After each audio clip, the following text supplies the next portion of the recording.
Hey guys, welcome everyone to Twilight. We hope you enjoy our videos. If there's anything in the video that you don't like or if you have any concerns, please let us know in the comment section. Let's keep the conversation going, but for now, let's head towards the video. What if Bella's words turned Laurent into an unexpected ally? As I stared into the dark red eyes of the vampire who was about to kill me, I cursed my earlier decisions. Daho been so frustrated by Jacob ignoring me after a week of being sick and not returning my calls, he was suddenly out with friends that Daho decided to go on our next planned hiking expedition myself. This by itself was a questionable choice as the world record holder for worst hand-eye coordination. I could easily end up lost in the woods with a twisted ankle. Adding in Charlie's warnings about hikers killed by a bear recently, and I was suddenly certain it wasn't a bear at all. Venturing off the trail alone was downright reckless. Then again, I was nothing if not reckless these days. Against all odds, Daho found the meadow we had been seeking for the past few weeks, the meadow he had taken me to on that first sunny Saturday together, nearly a year ago. Daho hoped that it would have some trace of him, something to fuel my hallucinations of the love Daho lost. Instead, it was profoundly empty until Laurent appeared. Daho been excited to see Laurent, whose very existence was a small shred of proof that I hadn't imagined the entire previous year. He had asked about the Cullens, surprised that I wasn't with them. Daho learned about his new life in Denali and his interest in Irina. Unfortunately, he wasn't devoted enough to that new life to follow their diet. Before Daho even fully processed the meaning of his still red irises, my earlier wish was granted. Edward's voice spoke clearly in my head, crawling warnings, as it always did when I was in danger. Adrenaline coursed through my system. "Tell him you're still under our protection," the velvet voice directed me. I stammered out claims that the Cullens still visited and would be back soon. I could tell Laurent wasn't buying it. It was still a shock when he admitted out loud that he was going to kill me. It would be quick, Laurent promised, faster than what Victoria had planned. Apparently she thought my death would be a fitting revenge for the death of her mate, James. Laurent, on the other hand, was merely hungry. This fresh horror should have been irrelevant, since I would never live to face it, but I couldn't stop myself from cringing backward at the news. Laurent drew closer, watching me with the keen eyes of a hunter waiting for his prey to make a break for it. "Threaten him," my hallucination demanded, his voice as livid as it was beautiful. I complied, stammering out the words. "The Cullens will be angry if you kill me." Laurent smiled indulgently, utterly unfazed by this threat, so I added hastily, "You remember what they did to James?" Laurent kept smiling as he advanced on me, amused by my efforts. It was a smile that showed far too much of his teeth. "They'll never know. Unlike James, I don't plan to leave a video recording for them." I searched my memories, desperately looking for a credible threat, but my mind was blank with horror. "Alice will see it," the voice in my head supplied, insistent. "Alice will see it," I blurted out. Laurent tilted his head in confusion. "You remember her visions," I raced to elaborate, tripping over my tongue a bit. "She sees things that will happen. Not every minor thing, but major things, life events of her friends. She doesn't miss those. If you kill me, she'll have seen it." I paused for breath. "And they'll come for you," I added less convincingly. Laurent's torso shifted, no longer leaning toward me. I had finally succeeded in making him nervous. Thirst warred with caution in his maroon eyes. He wasn't certain whether the Cullens still cared about me. But would he take the risk that they did? He stared at me for a long moment, deciding. "I'll make you a deal, Bella," he said slowly. "I let you live. And in return, you never breathe a word of this to the Cullens. Not a single hint that I saw you here today, much less threatened you." My knees went weak with relief. The velvet voice in my head purred in satisfaction. Upholding my end of the bargain would be easy. I never expected to speak to any of them again. I would be allowed to leave the meadow safely. I would live. I would live. Until Victoria found me. I could run, but I would never be safe. She was immortal. She had the rest of eternity to keep hunting me. No, it was even simpler than that. She knew where Charlie lived, and she knew from James' experience that a hostage would bring me running. Even if I could convince Charlie to leave with me, she would follow my scent around Forks to find my friends. Jacob would be in danger. No, I saw clearly, Laurent's deal would not keep me safe. It was a temporary patch on the bigger problem. My number was up. I had almost died 3 times since coming to Forks, and there were no good vampires to keep me safe anymore. It would be so easy to say yes, run away, and survive the day. Every instinct screamed at me to do it. Only the certain knowledge that I would not survive the month kept me rooted where I was. I had always been an uncoordinated, fragile human with no ability to protect myself. But maybe I didn't have to be. Laurent looked at me with growing incredulity as I hesitated. My mental angel was in agreement. "Take the deal now," he ordered. I disobeyed, my mind racing. There was only one solution. One way that I could survive and protect everyone I cared about too. He hadn't been willing to do it, and his family hadn't been willing to go against him. But they weren't the only ones who could turn me into a vampire. My mental voice hissed in outrage. Bella, don't even think about it. Take the deal while you can. Leave. I ignored him. His reproach had not stopped me from getting on the motorcycle, and it would not dissuade me now. Laurent merely chuckled. I'm rather thirsty. If I sink my fangs into your succulent veins, well. He raked his eyes over my body, enjoying the thought. I don't think Daho'll be able to stop. My skin crawled at the way he was looking at me. I took another small step backward. Maybe if my scent were further away, I'd be less likely to bite. Not to mention, he resumed, glancing away with the air of someone on a diet forcing himself to stop looking at chocolate cake, if the Cullens haven't turned you, I doubt they would be pleased if I did. By your own argument, Alice would have foreknowledge of any major events that happen here. No, he concluded, Daho really rather they never hear of this little encounter. His red eyes focused back on me, narrowing. You'll cooperate, won't you? I will. My voice came out at a higher pitch than intended. And I'll owe you an extra favor if you turn me. Anytime you need help, you can call it in. I didn't know what a vampire would ever need help with, but eternal life was a long time. Maybe it would mean something to Laurent. I could see him start to shake his head. I rushed forward with my argument. You don't have to turn me today. I'll get you a vial and you'll fill it with venom. No biting involved, I said firmly. And Alice, he was skeptical, but considering it, I realized with no small amount of surprise. Do you really think she won't see your transformation if you do it with an injection instead of a bite? The same argument that had saved my life a moment earlier, Alice's visions, would be my downfall now, it seemed. I racked my brain for a solution. The growling in my head was louder now, and it was hard to ignore. I won't use it while you're there. I won't even decide when to use it until after you give it to me. Alice will see me turning, but all she'll see is a vial and syringe. She can't look for things that have already happened. Who gave me the venom will remain a secret. I tried to give him a reassuring smile, but the muscles in my face were still frozen in fear. Laurent contemplated this for a long minute. The small stream still burbled in the background, and the birds still chirped. Nature seemed unaware that my fate hung in the balance of this moment. I won't meet you again for the transfer. The temptation is too strong and the risk of visions too high. You'll leave the vial here tomorrow. I'm not a great hiker, I admitted, biting my lip. Could I leave it at the end of the road a few miles from here? It was a challenge to get here. A hysterical giggle rose in my throat at the understatement. I fought it down.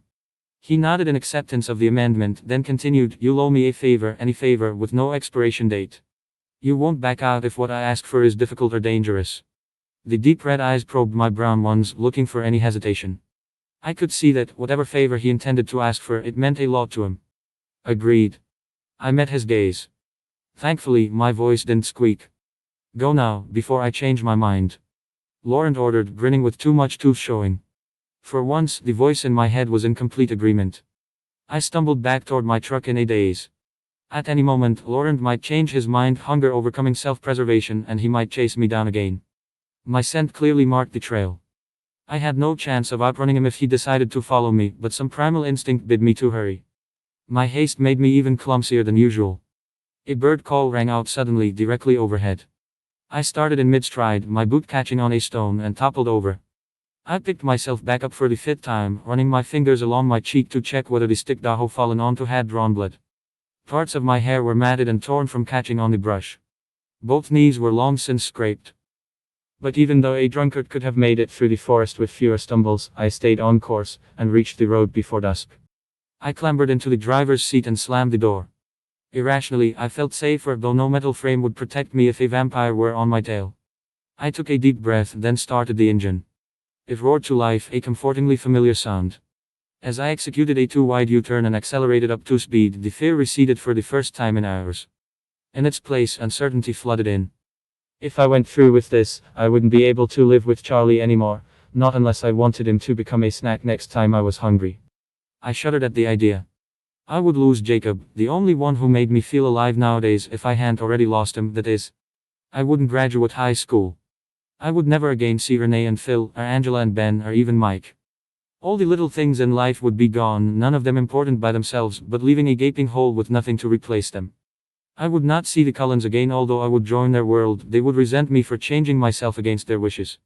It wasn't like I had any idea where to find them anyway. In defiance of this logic, a tiny sliver of hope crept into my heart that maybe as a vampire I would be good enough for him. Daho be beautiful and smart and graceful. I would no longer hold him back. But I knew that wasn't how love worked. Romeo would never abandon Juliet for being too weak. He could only be torn away from passing fancies, like his infatuation with Rosaline in Act I. I ripped out the hopeful feeling like a weed, before it could spread any further. It was too late. The chasm in my heart was burning again, fueled by that brief hope. I pulled the truck over and sat gasping, trying to numb the pain again. Was I like Rosaline, ignoring, of course, the fact that she hadn't loved Romeo?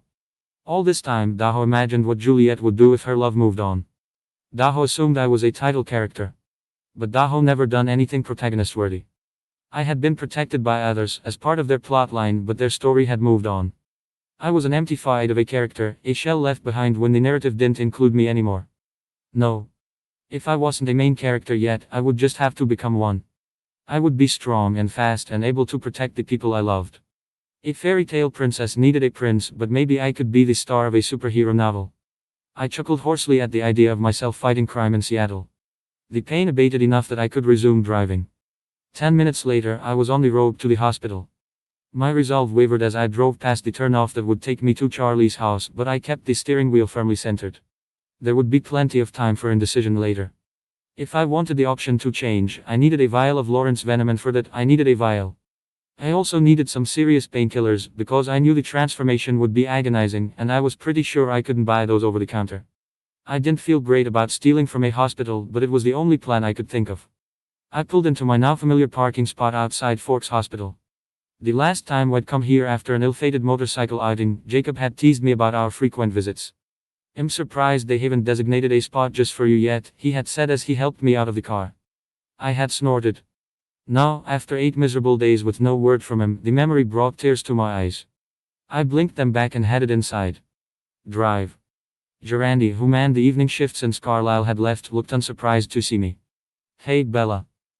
Did you trip and fall again?" The last time I'd come in, had started to sound a bit skeptical of the repeated excuse, but this time my scraped palms and twig-strewn hair seemed to convince him. I accepted the excuse gratefully. "Yeah. The scrapes aren't bad, but I've been feeling a little dizzy since I got back up, and I'm worried it might have re-aggravated my concussion." I lied. He immediately entered full-on doctor mode. "Let's get you to the examination room," he said, abandoning the front desk and leading me down an off-white hallway. Once we got there, he took his time checking me over, shining a light in each eye and asking me questions. I answered on autopilot. Most of my attention was occupied with finding a plan to get rid of him so that I could steal supplies from the back room. Could I tell him that Jacob was still on the trail with a broken leg? No, had likely contact the on-call doctor for any emergencies outside the hospital. "You seem fine, but if you're feeling dizzy, you should rest. Try to stay out of the woods for a bit, Bella. Drive." Gerandi concluded, turning to the wall to hang his stethoscope back up. "Thanks, Doc," I mumbled. I was out of time, and I still hadn't come up with a good way to get him to leave me unattended, so I went with the first thing that popped into my head. One more thing while I'm here." He looked back at me, inviting me to continue. "I've been really tired recently, and I was wondering if I'm iron deficient or something. Could we do a blood test?" Now the doctor looked really surprised. It was well known among the hospital staff that I hated needles and blood. He recovered his composure quickly. "Sure thing, Bella. We'll have to send the samples to a different hospital, but I can draw the blood here." While he rummaged through the drawers looking for a needle, I berated myself. Couldn't I have thought of a better plan? It would be hard to carry out my mission while trying not to faint. But it was too late to back out now, so I held my breath and looked away as a sharp prick pierced my inner elbow. Soon, but not as soon as I would have liked. Drive. Gerandi was slapping a band-aid on my arm and sealing the sample. I blinked back the black spots in my vision and stood up. Still not breathing through my nose, I forced a smile and wave. "Thank you. Have a good night." He held the door for me and we both left the examination room. I turned down the hallway toward the building entrance. As Daho hoped, he went the opposite direction, carrying my blood sample to store it in a back room. Instead of pushing open the double doors to the waiting room and front desk, I ducked sideways into a single-occupancy bathroom. I leaned unsteadily against the sink and took a deep breath. Then I waited. 4 minutes later, I heard the double doors open and close. Drive. Gerandi had resumed his position at the front desk. With any luck, he believed Daho left the building. I slowly pushed down the handle on the bathroom door, timing it so that the click of the latch would be covered by the noise of the other doors swinging shut. Then I crept out, slowly letting the bathroom door close. I carried my shoes, and my socks were noiseless on the tile floor. Forget being a superhero, I was pretty much a world-class spy already. The back rooms were further away from the desk, so I didn't need to open them quite as painstakingly. I was suddenly grateful that all the doctors here were human. If Carlisle still worked here, sneaking past his enhanced hearing would be impossible. I paused, waiting for the pain in my chest that accompanied reminders of the Cullens, but it was muted. Somehow, it didn't hurt quite so much to think about him now that I would be joining his world. The Forks Hospital was small. It only took me about 10 minutes to find everything I wanted, even in my dizzy post-blood draw state. First I grabbed the vial that Daho promised Laurent, securing it in a small pocket of my hiking backpack. Since I didn't fancy cutting myself and pouring the venom in the open wound, I located a syringe next. Then I searched for morphine. I remembered the approximate dosage from my close call last spring. I stole enough to keep myself fully numb for 3 days. I was just about to leave when a Red Cross flyer on the wall caught my attention. I spun around, my gaze landing on the refrigerator storing a supply of blood donations. I never intended to drink human blood, but I wasn't sure how one went about hunting animals either. What would I do when I woke up as a vampire, crazed with thirst? What if I ran into a human and lost control before I could figure out my new diet? I felt bad stealing blood that someone might need for a transfusion, but I couldn't stand the thought of accidentally hurting anyone. Packing my own lunch could save a life. I tried not to look too closely at the dark red fluid as I slid bag after bag out of the fridge. Even the feeling of it sloshing around in my hands made me queasy. After Daho shoved as much blood into my backpack as it would fit, I wasn't sure how much Daho needed. I slipped back out into the hallway. Returning silently to the bathroom where Daho hidden before, I put my shoes back on and readjusted my hair. I still looked a bit nauseated, which was good. This time, I made sure to open the bathroom door audibly. I pushed through the double doors and waved at Drive. Gerandi. Bella, he asked, confused. He looked out to the parking lot and back, seeming to realize for the first time that my truck was still there. I was in the bathroom, I explained, blushing. You know how I am about blood, I needed some time. Feeling okay now, though.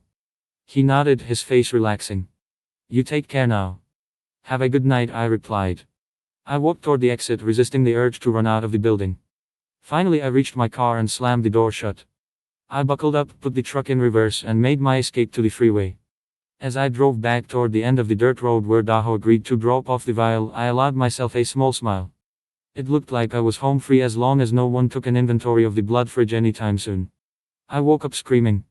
My dreams had been full of Victoria. The images of her fiery hair and murderous smile still lingered in my mind. In the most recent nightmare, blood had already dripped from her perfect lips, and I had looked down to see the corpses of Jacob, Charlie, Renee, Angela, and everyone else I cared about surrounding her. It could not be allowed to come true. It was 3 in the morning, but I was wide awake. I jumped out of bed and stumbled to the door, half tripping on my sheet. I had to get the venom from Laurent as soon as possible. I was part way down the stairs when I realized that he had agreed to fill the vial today, now, and he probably hadn't got into it yet. Daho dropped it off in the woods just out of sight of the road, trusting that he could follow my scent to find it. It was out of my hands for now. A small voice in my head, still wrapped in the nightmare, screamed at me to go check. Sure, he probably hadn't filled it yet, but he might have. Any delay could mean death for me and everyone I loved. But the larger, more rational part of me was gaining control as the dream faded. Victoria had not come for me yet in the months since they had left. It was unlikely she would show up tonight. Besides, I had promised Laurent that I would not decide for sure whether or when to transform myself until after receiving the venom, so that Alice couldn't look for my source. Sighing, I turned around and made my way back up to my room. I slid back under the covers and shut my eyes tight as if I had any chance of getting back to sleep. To my surprise, I succeeded just before dawn. I wrestled with myself all of Sunday, anxious to get my vial of venom, terrified of the decision I would be faced with once I had it. Fear of Victoria loomed over every moment. But in the end it was fear of Laurent that kept me home. If I went at exactly the wrong moment, I might run into him, and I didn't trust that his self-control would hold a second time. The hours passed so slowly that I replaced the batteries in the clock in my bedroom, thinking it must be wrong. There was still no word from Jacob, though I called twice.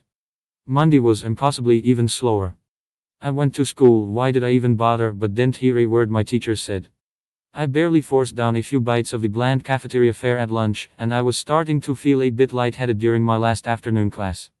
Finally the bell rang. Ignoring Mike's attempt at conversation, I bolted to my car and was the first one out of the parking lot. Would Laurent stick to the deal? Would I return to the forest only to find the empty vial still where Daho left it? Worse, would he be waiting for me, having decided Daho make a good meal? After all, I was so preoccupied that I blew straight through a stop sign. Noticing the red octagon too late, I felt a twinge of guilt at what Charlie would think if he saw me violating traffic laws, but my mind returned almost immediately to what lay ahead. Once on the highway, I pushed my truck as fast as it would go, as if getting there faster would give Laurent less time to change his mind. Soon I was turning onto the familiar dirt road for the third time in as many days. The road ended before I was expecting it. I slammed the brakes, my seatbelt pulling tight against my chest as the truck decelerated. I yanked my keys out of the ignition, fumbled with the seatbelt release mechanism, and shoved the door open. My steps shook a bit as I approached the rotting log that Daho used as a drop-off point. Wet leaves sunk under my feet and green moss covered everything. But in the dry space under the fallen tree, I saw a flash of white. My vial was there and it was full. But what was the white object? Moving closer, I saw that Laurent had left a note next to his venom sample. It was carefully folded and the front said only, "Read later." I paused, confused. When was later supposed to mean? After I transformed? Then I understood. If Alice were seeing this, Laurent would not want his note to identify him. I would have to read it sometime separate from any significant venom-related decisions. I shook my head. I really doubted Alice would be watching me so closely, if she even cared at all, but I would humor my supernatural accomplice. I called Jake as soon as I got home. I didn't feel any surprise when no one answered, just a dull, throbbing ache in my chest that hadn't gone away for days. Jacob was moving on. Had realized I was no good for him. I should even be glad for it. Our friendship could not continue after my transformation. I would have to cut ties anyway. Maybe it was better for everyone that he cut them first. That didn't stop me from picking up the phone again half an hour later. Was it so much to ask to say goodbye to the people I loved, before I gave up everything to save them? A small voice in the back of my head told me I was being melodramatic. My friends were probably in no danger from Victoria as long as she found me. I wasn't being noble, I was being selfish. Ultimately, if I went through with this, it would be to save my own pathetic life. For that matter, my entire friendship with Jacob had been selfish, and now I couldn't bring myself to let him go. I dialed his number for the third time, to no avail. I spent more time than usual on Charlie's dinner that evening, carefully layering a lasagna and then putting together ingredients for a chicken casserole. Once those were in the oven, I started heating up oil for his favorite fish fry. I wouldn't be around to cook for him anymore, but at least I could leave him with a fridge full of leftovers. I realized that without knowing it, I had already made up my mind. I would leave tomorrow. "Why the feast?" were Charlie's first words when he entered the kitchen. Well, I hesitated. I had to tell him something. I'm going back to Renee's. I'm not sure how long. There. This way, maybe he wouldn't send out a search party immediately when I disappeared. No one could be allowed to stumble across me while I was transforming. What when Charlie demanded? I'm leaving tomorrow. I'm sorry. I just got off the phone with her, I blabbered. Charlie looked uncertain whether to be happy for me or not. I thought you wanted to stay here, he remarked, a bit of hurt in his eyes. Yeah. I'm really sorry, Dad. I love living with you.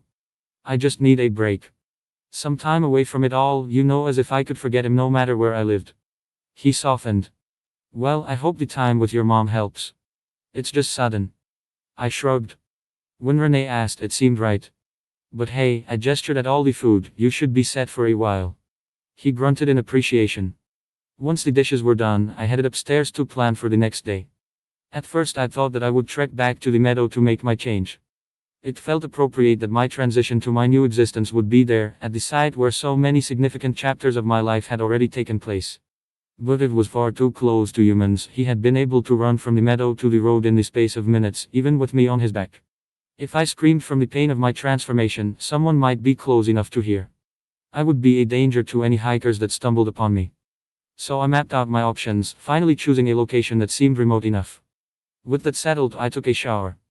I spent extra time lathering my hair and working out all the little tangles. Then I reached for the bar of soap and diligently scrubbed every inch of my body clean. The hot water ran over me, erasing my stresses and insecurities, leaving me calm for the first time in days. After I finished toweling off, I pulled out Laurent's note and began to read. Bella. There is only one thing I desire in repayment for my assistance. I do not know how you might help, but I will tell you of my situation. If you find a solution, your debt will be repaid. If not, you will still owe me a favor at a future date. I am in love. I have told you previously who the object of my affections is, but I will not commit her name to paper. Unfortunately, I am not the only one ensnared by her charms. Another vampire was passing through recently and decided to stay as soon as he met her. She enjoys flirting with us both, letting us fight for her. And indeed it will come to a fight soon. If one of us can defeat the other in fair combat, I believe she will choose the victor. I mean to cheat. It is no easy thing. Humans have perfected means of cheating over the years, but a vampire opponent cannot be drugged before battle or have their weapons sabotaged. I cannot take steroids. My rival has more fighting experience than I do, and I know not how to turn the tables. If you know of any means at all by which I might gain an advantage, you will be instrumental in securing my eternal happiness. Where a signature might normally be, the note said only, "Burn this." I read it over a few times to make sure I would remember the details, then destroyed it as requested. I thought hard about the favor I had been asked for. I didn't know much about supernatural combat. Perhaps there was some other way Irina could be persuaded to choose Laurent without it coming to a fight. Or perhaps her other suitor could be convinced to relinquish his claim. I had no idea what I could do, but maybe I would come up with something when I was a vampire. I set out some clothes for the morning and climbed into bed. I tried not to think about the fact that it might be my last time falling asleep. I had woken before dawn to take the blood out from where Daho hidden it in the back of the refrigerator and pack it in a spare mini cooler that Charlie sometimes brought fishing. It had fit snugly in my backpack together with a few essentials like my wallet. I had written a goodbye note for Jacob and dropped it in the mail, explaining nothing, wishing him the best and appreciating all the times had helped me.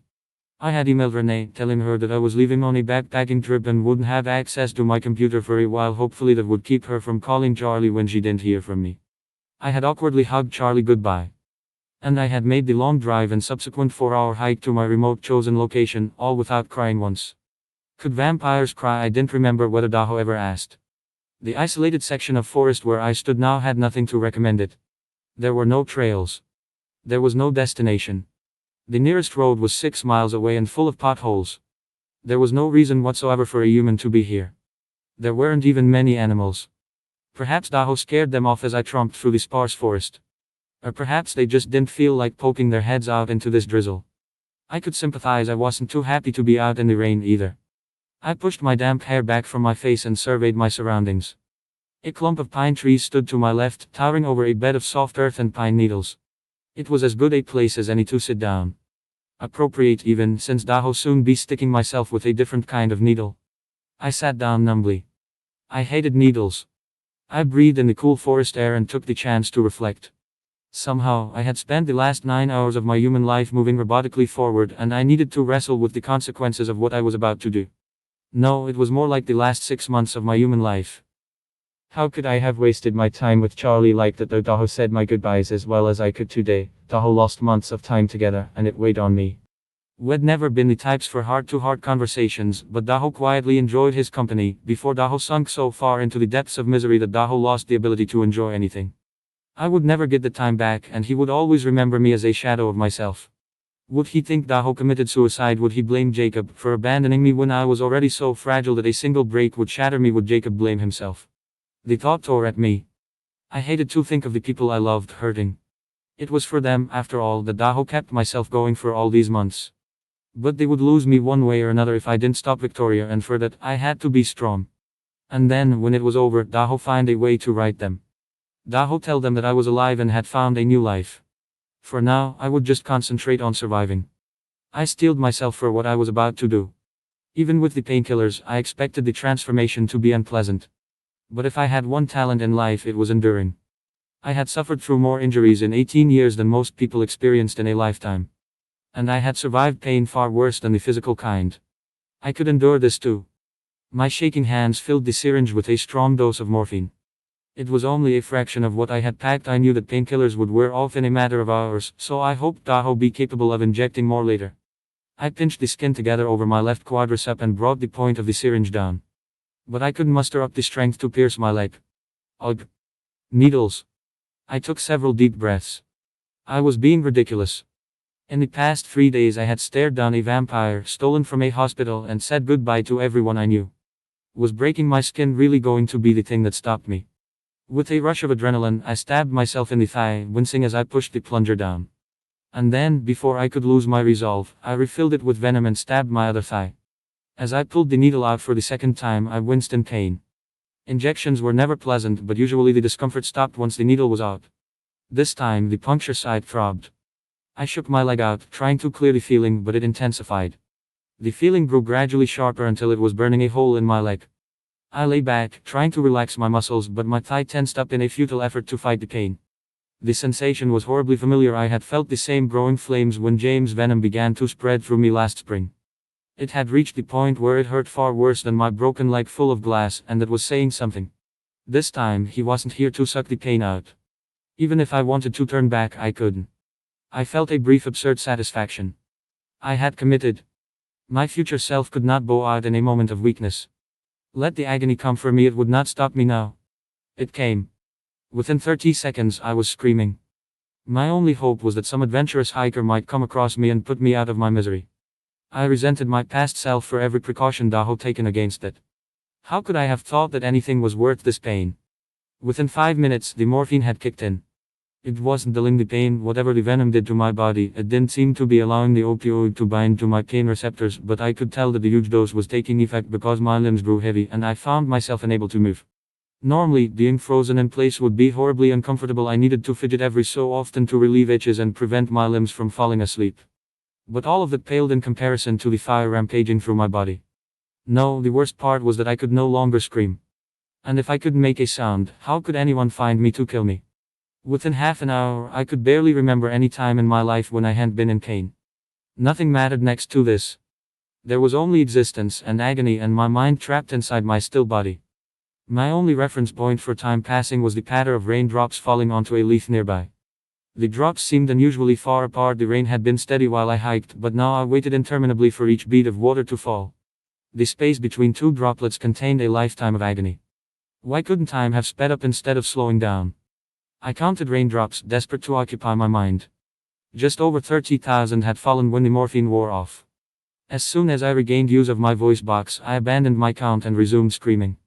No one came. The screaming seemed to make the fire in my throat worse, so I decided to pace myself.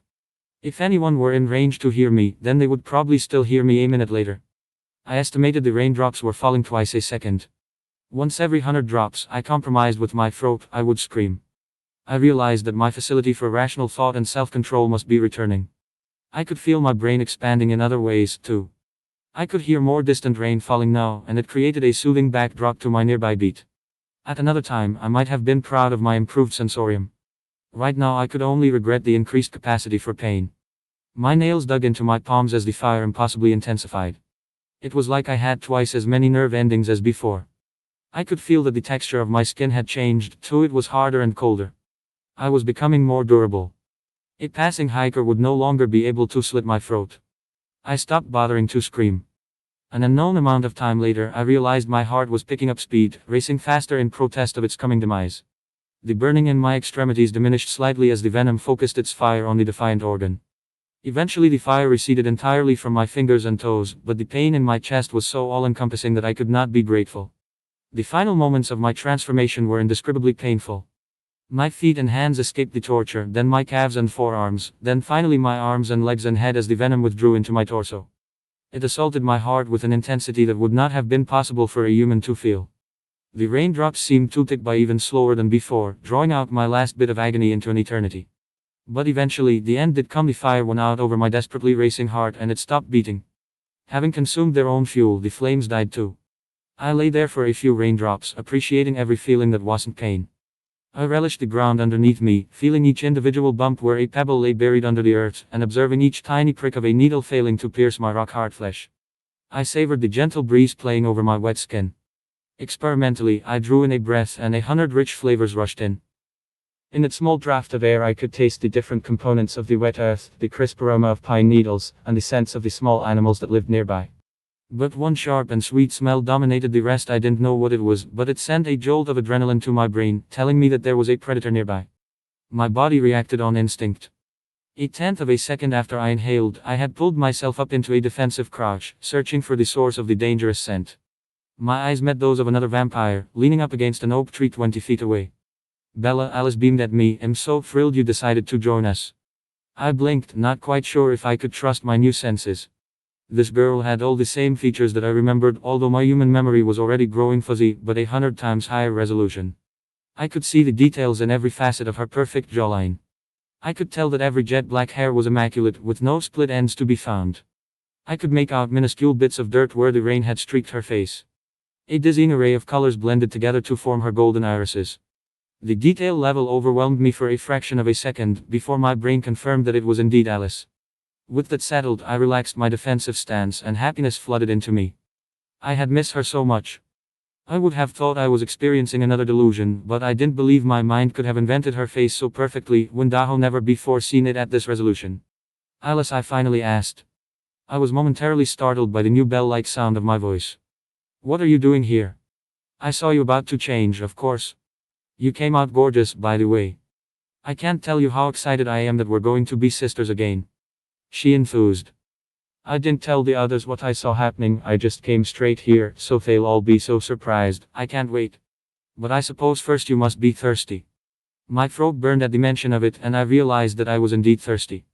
The sudden desire overrode all my confusion at Alice's assumption that we would be family. But she wasn't done. No, how could I forget? First, you need to see yourself. She pulled a large hand mirror out of her pack and handed it to me with a satisfied expression.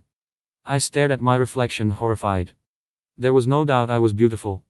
But that didn't mean much to me now. I was long past the time in my life when I had envied vampires, Rosalie especially, for their surreal grace and good looks. What did it matter how I looked, when the only person I would ever love wasn't here to see it? No, what had me transfixed was not my newly symmetric features nor perfectly pale complexion. It was the brilliant red eyes. They stared back at me unyielding. My chocolate brown irises had been warm, these were murderous. It was hard to look past them. I struggled to find recognizable features in my face, searching the sharper jawline for some hint of myself, seeing only a hint of familiarity in my nose. Alice, I asked, how long until the eyes? Normally they fade to deep red within a year, she explained. I bit my lip, dissatisfied, and found that my new teeth were much sharper than the old ones, even adjusting for my harder skin. Oh, I mumbled. Alice laughed, then continued, it's a bit faster for vegetarian vampires.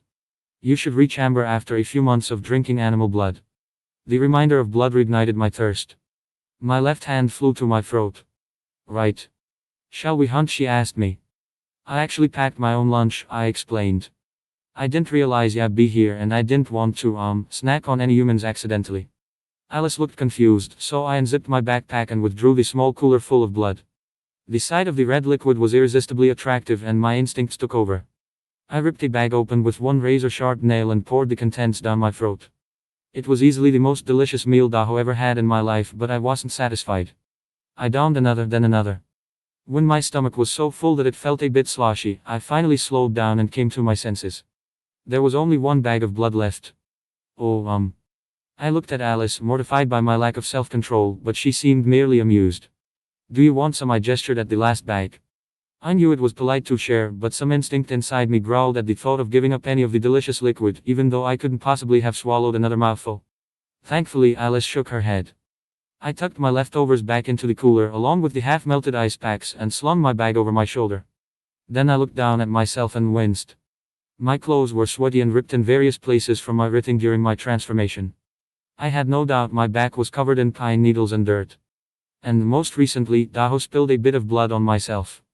With a smug smile, Alice reached into her bag and handed me a dress.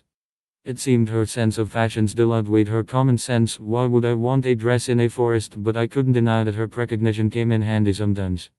When I finished changing, she pulled out a hairbrush. I gratefully accepted it and began combing through the tangles on my scalp. What now? I asked when I finished. We meet up with the others, of course, she laughed. We can't take a plane, because we need to keep you away from humans, but I think it'll take us less than a week of running and swimming to get where we're going. Swimming? I asked. Well, I'm the only one in North America right now, so yes. I decided not to argue about my questionable swimming skills. Look, Alice, I don't know if this is a good idea. I looked at her beseechingly, hoping I wouldn't have to spell it out, but she tilted her head at me, waiting. Finally, I asked, is he with the rest of the family? No, Edward isn't with the others right now, she sighed as I winced at the name. I hope you're not going to be upset at him for too long. Upset wasn't the word I would used. I desperately longed to see him even once more, to memorize his face with my newly improved eyes, but I was terrified of hearing the ultimate rejection. Of hearing that even as a vampire, I wasn't good enough for him. I didn't think I could take that. I needed to focus on my mission. Speaking of my mission, Alice, listen. I'm not sure I have time for a cross-continental swim. Victoria is still out there and I heard she was after me. I stumbled a bit over the last clause, not wanting to implicate Laurent as my information source. I've made myself a bit more durable, I said, gesturing at my new body, but I'm worried she'll go after Charlie or my friends when she can't find me. Alice looked surprised. I haven't seen Victoria doing anything concerning, she frowned. Actually, I haven't seen her doing anything at all recently. But I'll keep a closer eye on her. If she's still around and decides to visit Forks, I'm sure I'll see that. I saw your transformation as soon as you drove out here and I wasn't even looking for you. She paused. How did you get the venom anyway? Bought it on Craigslist, I deadpanned. She pursed her lips but didn't pursue the question. Anyway, you'll come with me, right? If I see Victoria going after your father, I'll come straight back and call in the others. I considered. The Cullens had already saved me from James last spring. I didn't want to rely on their goodwill every time I had a problem. Besides, how could I be sure they'd be in time to help Charlie? When Alice saw my hesitation, she reached for my hand. Trust us. We want to help. And we've had a little more practice fighting vampires than you have. She was right. It may take me a week to get where we were going, but the rest of them could board a plane and reach Washington in under a day. It was unlikely that Victoria would make any decisions on a shorter time scale than that. And it would really help to have allies against a vampire who had decades more fighting experience than I did. Beyond that, it would be nice to have company in my new life. It was already a huge relief to have Alice here with me. I didn't fancy spending centuries alone. As long as he wasn't there, I decided it wouldn't be so bad to reestablish my connections with the Cullens. I nodded with a hesitant smile and Alice beamed back at me. But first, I added, we need to hide my truck. I loved running. Every stride was so forceful that it propelled me forward 10 meters. My legs moved gracefully, instinctively, powerfully. I never tripped. My muscles never complained. I could run forever with the wind whipping through my hair and never lose this exhilaration. Who cared about red eyes? Being a vampire was the best. Alice ran beside me, working slightly harder to keep up with my newborn strength. I could tell she was peeved that Daho ripped my dress with an extra long stride, but she didn't say anything. In no time, we reached the side of the road where Daho left my beloved truck. It was remarkably easy to lift the vehicle and drag it deep into the woods. Once we deposited it in a small clearing, I fondly ran my fingers over the hood one last time. I promised myself that someday, when I could be around humans, Daho come back for it. In the meantime, I didn't want to risk anyone identifying it and calling Charlie, so I removed the license plate and buried it. Then we were off running again. We chatted easily as we loped along, catching up on half a year of each other's lives. I knew Alice was using her gift to scan for chance encounters with humans, and I shuddered when she corrected our course abruptly. If Daho been running alone, would those hikers have survived the day I hadn't planned for my transformation nearly as well as Daho thought? Then again, I was still so full of donated blood that I might have been able to resist hunting sentient beings.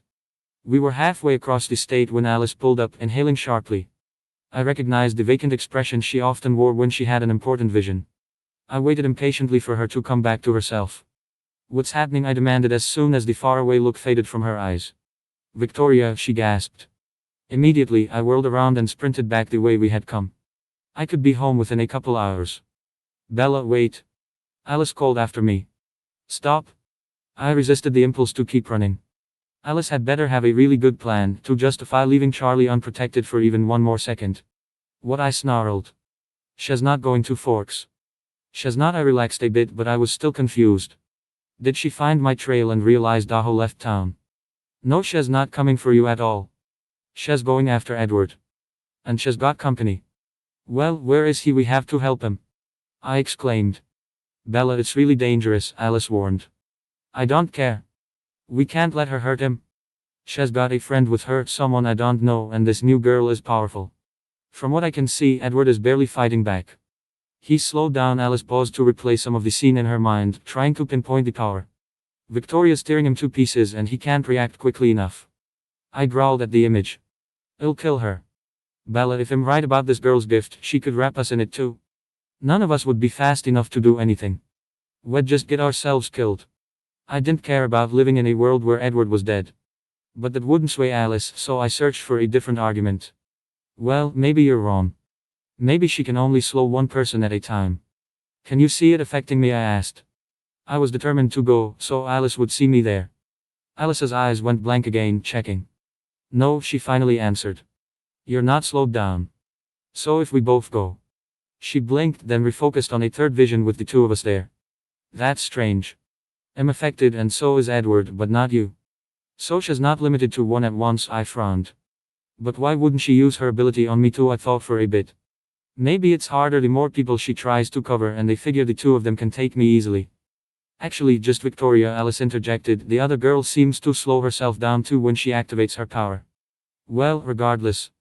I don't have a special power like you two do, so I'm the least threatening. No, Bella, realization dawned on Alice's face, maybe you do have a power. Remember how Edward couldn't read your mind? I understood what she was suggesting immediately, but it didn't fit. That's just Edward. Your gift works on me just fine, I objected. So does Jasper's. Alice was silent for a moment, watching the future for clues. It looks like she's distorting the brain's perception of time, rather than changing how fast time itself moves for specific people. When Victoria hits Edward, he gets flung back at a normal speed. It must seem incredibly fast to him. I growled again, impatient with the conversation. I had to get to Edward. So maybe it's your mind that's immune and non-mental gifts still work normally on you, Alice concluded. Great. Let's go. He's in Brazil. We'll never make it in time if we run. We'll have to buy plane tickets.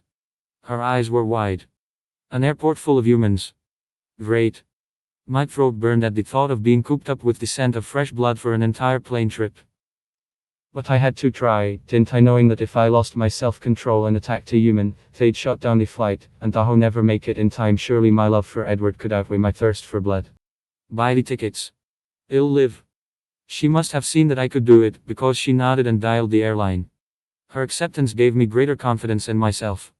A minute later, an agonizingly slow minute in which Alice dogged at human speed, and I felt like maybe I was the one having my perception of time distorted. We had booked a plane for Rio de Janeiro. Our flight is 5 hours away, Alice grimaced. We'll be cutting it very, very close.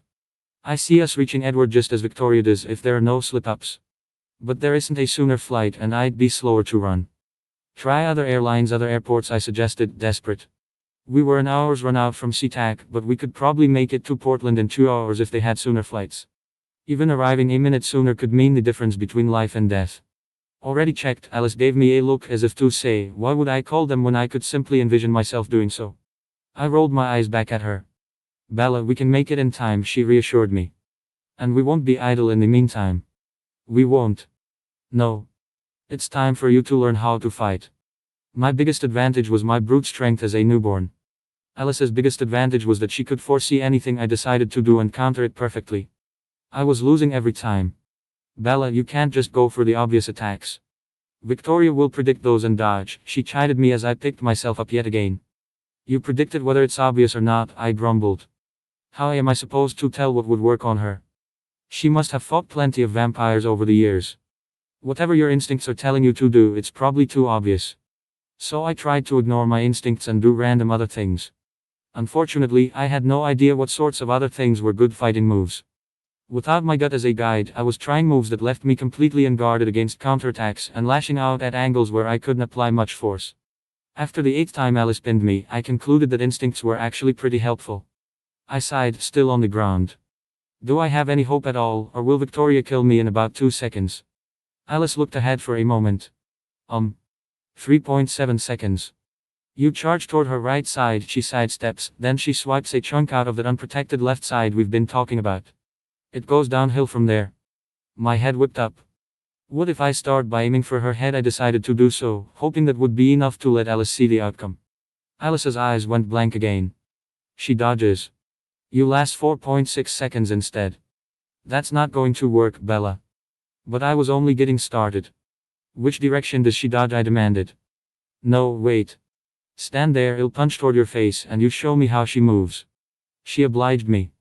I committed the move to memory and planned my follow-up strike accordingly. I was up to 5.2 seconds. We continued in this vein for 2 hours, memorizing increasingly long attack sequences where I would come out ahead, backtracking whenever my latest move proved to be a mistake. It was difficult work. I had to make up my mind to take an action and then Alice had to watch for it every time we wanted to check a possibility. Unsurprisingly, Alice was much better at suggesting promising potential moves than I was. All of a sudden, there was a breakthrough. Daho been gradually chipping away at our predicted Victoria. Alice was pretending to fight without one of her arms. Now I found a sequence that would end in me tearing off her left foot. Alice mimicked her newly limited movements, and I kept attacking, waiting to see how she would turn the tides this time. But that moment never came. She was too handicapped, and just by following my instincts I was able to widen my advantage. Finally I had her pinned and was tearing her head from her shoulders. I opted not to act that part out on Alice. She grinned up at me and I grinned back, triumphant. What had previously looked like a hopelessly one-sided battle now had a clear path to victory. A human might have worried about remembering the whole sequence or being able to replicate it precisely, but I could rely on my perfect memory and physical control. I would not deviate in the slightest from our plan. And without knowing what we had foreseen her doing, Victoria could not hope to deviate either. Even if she became suspicious of my unreasonably good fighting, however she decided to respond to it would be the very thing Alice had predicted she would do. I was giddy with success. I pulled Alice to her feet and hugged her hard. "Oh, Bella," she laughed. "Oops. Daho forgotten that I could now hurt vampires just by hugging them." I danced around for a bit, then leaped 20 feet into the air just for the thrill of it, pumping my fist up victoriously. We could really do it. It dawned on me that I might have solved Laurent's problem too. At least if he was willing to let Alice be involved enough to help him. It would be hard to prove that he was cheating when he just happened to be making moves that would result in a win. I knew he didn't want to risk the wrath of the Cullens for helping change me, but Alice had seemed excited about my new state, not upset. I supposed I would explain things to Laurent and let him decide. Meanwhile, it was time for a whole new type of challenge: a crowded airport. Alice ducked into a store on the way to SeaTac and returned with a lighter and several sets of colored contacts. "The lighter is for setting Victoria on fire once you've ripped her into pieces," she explained. "The contacts are for you. You'll have to put new ones in every few hours, because the venom in your eyes will slowly dissolve them." I nodded and slid them into place, grimacing at the distracting glass in front of my vision. I checked the result in the hand mirror. The resultant muddy color of my eyes wasn't the same shade of brown that they'd been before, but at least it was a vaguely human color. Then it occurred to me, "Alice, what am I going to do about a photo? Daho, my skin had always been pale, and my hair was unchanged, but my face really didn't look the same. My driver's license was with my wallet in my backpack, but it might as well belong to a different person. One who was plain instead of supernaturally beautiful. Wear your hair so it covers more of your face," she instructed, "and it'll dazzle the agent." I frowned. "There is no way that works." She raised her eyebrows and tapped her forehead. "Okay. It would work." We ran the rest of the way to SeaTac, taking a slightly inefficient route to avoid populated areas as long as possible. I inhaled for the last time a mile away from the airport. As long as I didn't have to talk to anyone, I would need to breathe in for the whole trip, and it would be much easier to be among humans if I couldn't smell them. Running without air felt strange. Breathing was such a deeply ingrained habit that I had to consciously refrain. Alice wrapped her hand tightly around my wrist as we spotted our first human, a Korean woman in her mid-30s. The pressure helped keep me grounded. I could see her blood pulsing in her neck, and the temptation to sink my fangs in was strong but not overwhelming. I moved mechanically, matching my gait to Alice's, keeping my eyes straight ahead. More humans came into view as we passed through the revolving door into the airport. We were walking so slowly that I wanted to scream, but it must have seemed like speed walking to the mortals around us. It honestly took me a moment to realize that the moving walkway wasn't broken. The people on it might as well have been standing still. "Please watch your step," it advised us unnecessarily as we strode past. We collected our tickets and entered the security line without incident. The queue shuffled glacially forward. I was positive that a snail could have outpaced us. A tide of humans surrounded us, and I tried not to look at their flushed cheeks or exposed jugulars, but every time I glanced away there were more waiting to catch my eye. I clenched Alice's hand tightly. She worked her magic on the security guard. I smiled shyly at him from under my hair, and he waved us through in a daze. I was briefly surprised that the X-ray machines didn't complain about my rock-solid skin, but in retrospect it wasn't Alice's first time on a plane. We were halfway to the gate when Alice yanked me aside into the bathroom. She dragged me into the handicapped stall and pushed the flimsy lock into position. Since I couldn't talk without breathing, I raised an eyebrow at her questioningly. "There's someone with an open wound out there," she answered. "Don't think too hard about it." Too late, I was already picturing blood flowing. Would it be a paper cut, or a larger injury? Would their blood taste as sweet as the refrigerated bags Daho had for lunch, or would it be even better fresh from the source? Venom welled up in my mouth. I was a heartbeat away from inhaling to scent my prey when Alice slapped me. "Edward," she reminded me. Right. There was one thing infinitely more important than my thirst. I could not get on the plane if I murdered someone in public. I could not make it in time to save Edward if I missed this flight. Also, I valued human life. Distract me, I mouthed at Alice. She launched into an explanation of Portuguese verb tenses and basic vocabulary, speaking too quickly and softly for any humans to hear us. Once I had memorized the basics, she started explaining the rest while speaking Portuguese, and translating consumed more of my attention. It was unlikely that Daho actually need to speak to anyone in Rio de Janeiro, but it was a good way to pass the time. 10 minutes later, the coast was clear, and I had already learned more than in 4 years of high school language classes. We reached the gate just as they were making the final boarding call. There was no reason to be around humans even a minute longer than necessary. I silently presented my boarding pass and walked down the jet bridge to the plane. Alice had paid a hefty sum to get us first row seats, and I took the spot next to the window. I turned my head so that I couldn't see or smell any humans. If I tried to move toward any of them, she would block me. But I couldn't turn off my hearing. I could pick out individual heartbeats for several aisles, and every pump of human blood reminded me of my thirst. The burn in my throat wasn't nearly as tortuous as my transformation, but knowing that I could do something about it made it harder to bear. The minutes ticked by. Alice was still doing her best to occupy my brain with other things. She was quite a good language teacher, explaining relevant etymologies and morphologies so that I could predict when verb tenses would be irregular. Learning the linguistic principles also made for a much better distraction than simple memorization. When I was fluent in Portuguese, she moved on to French. The stewardess stopped by. "Can I get you anything to drink?" I shook my head, still staring out the window. "I'll have a Bloody Mary," Alice requested sweetly. Hilarious. I kicked her in the leg gently. There was a crunching noise as her heel pushed into the metal seat frame. Oops. We resumed language lessons. French was easy to learn now that I had Portuguese down. Half the time I could predict what a word meant before Alice told me. The grammar was similar too. Unfortunately, that meant it wasn't keeping my mind as busy. I suddenly realized I was paying more attention to the pulse of the businesswoman behind me than to the uses of the subjunctive. "Edward needs you," I screamed at myself mentally, forcing myself to refocus. I pictured his face, blurry like all my human memories, but still precious to me above all else. I tapped out a complex beat with my foot, drowning out the nearby heartbeats. Then I stole Alice's napkin and wrote, "Non-Romance language" instead. She obliged, listing 5 options. None of them was even Indo-European. I considered the choices.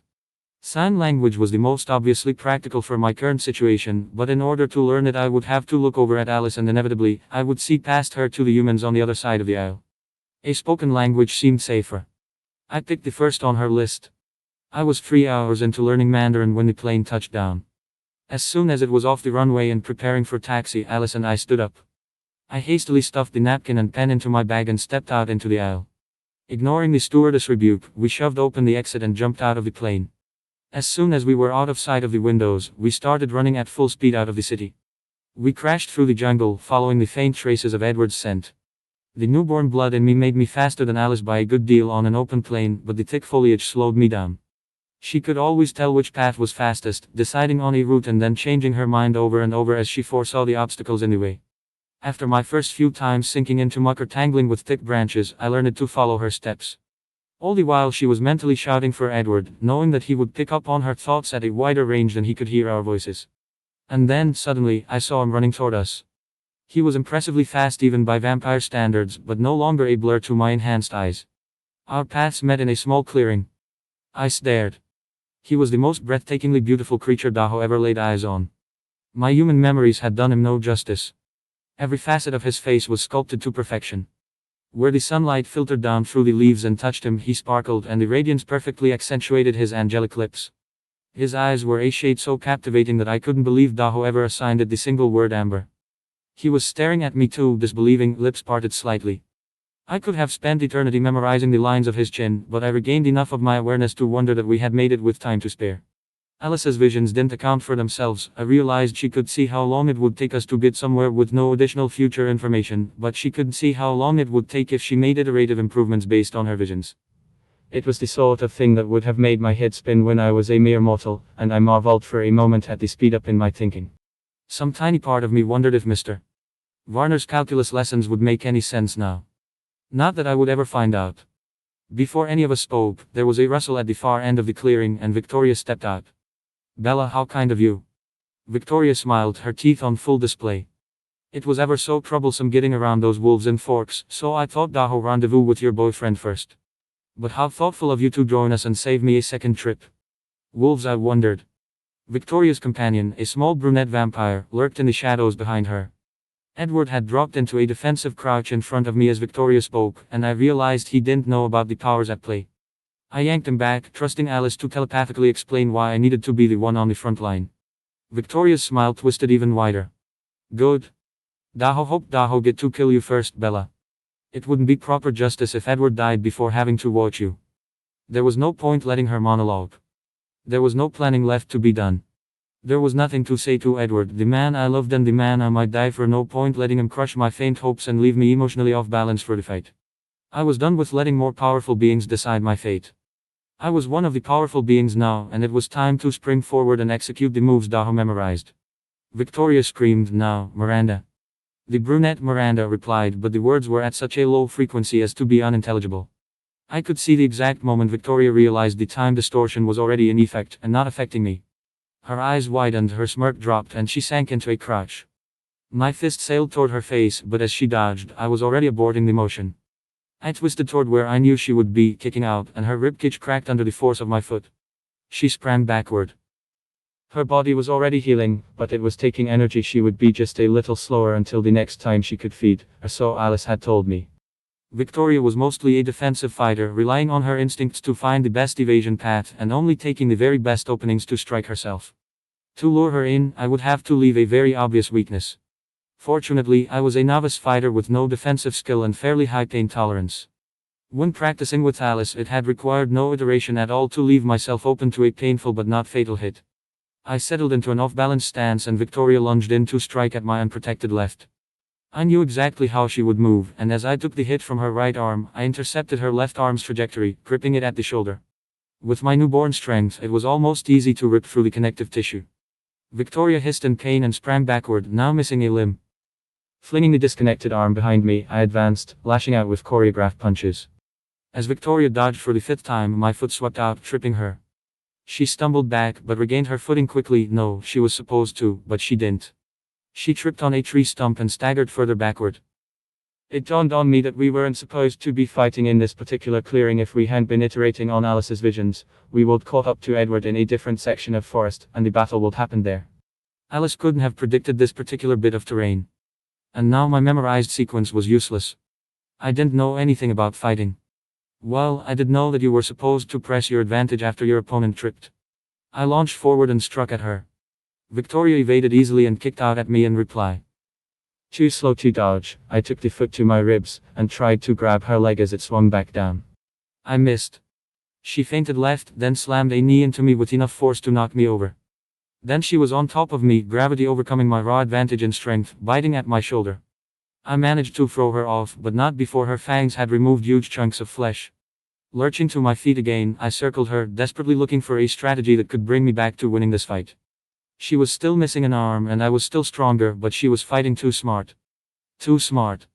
Was there a way to make Victoria stupider?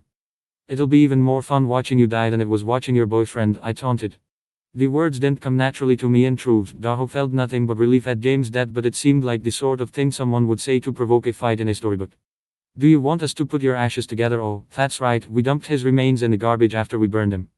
Guess you'll still be alone when you're dead. If I was hoping that she'd howl in rage and charge me blindly, I was disappointed. She growled at me but continued circling, waiting for a good opening.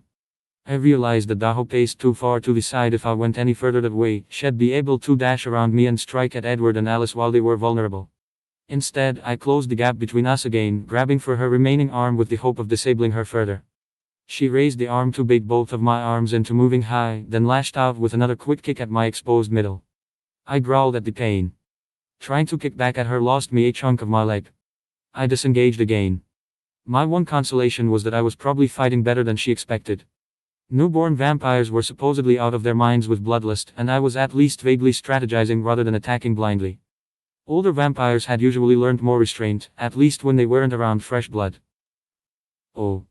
Committing to not breathing for the rest of the fight, I reached into my pack and drew out the last bag of blood.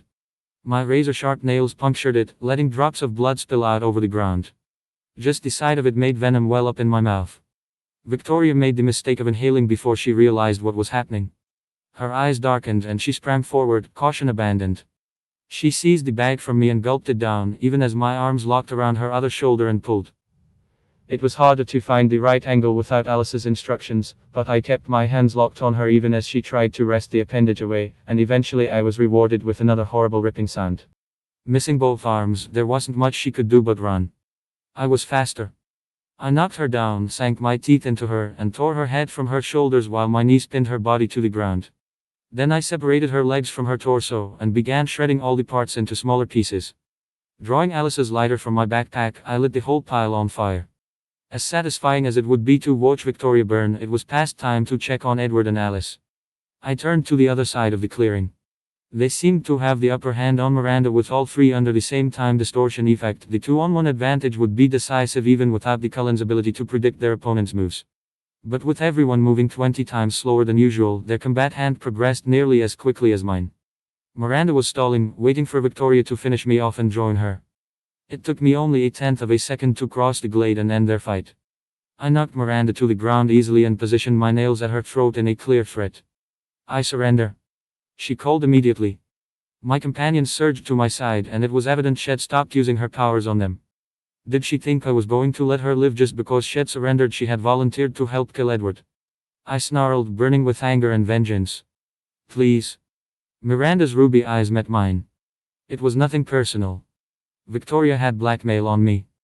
"And what kind of blackmail," I hissed, "could possibly justify helping that vile woman murder Edward?" Miranda narrowed her eyes at me. "What, you think I'm going to tell you so you can blackmail me next? You're hardly in a position to negotiate," I growled. I shifted my weight in preparation to tear her arm off. "She faked her own death to get away from someone, and Victoria threatened to tell him she's alive," Edward commented from over my shoulder.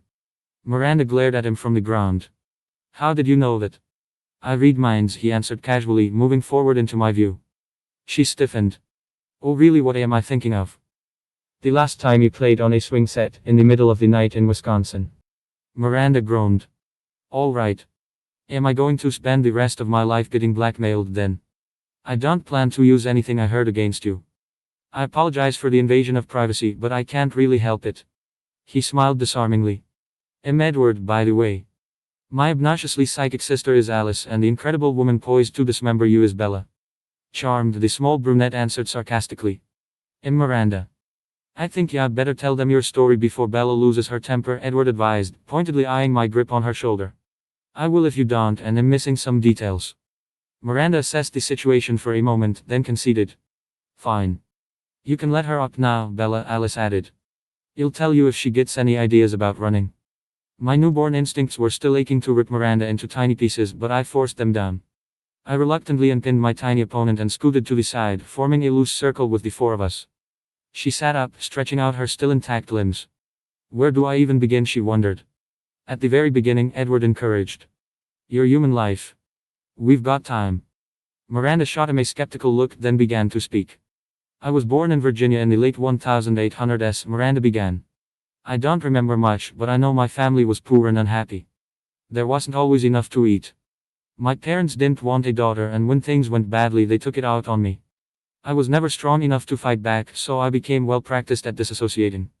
Time always seemed to fly by when they were beating me. Looking back, I think my power had already started to manifest when I was human."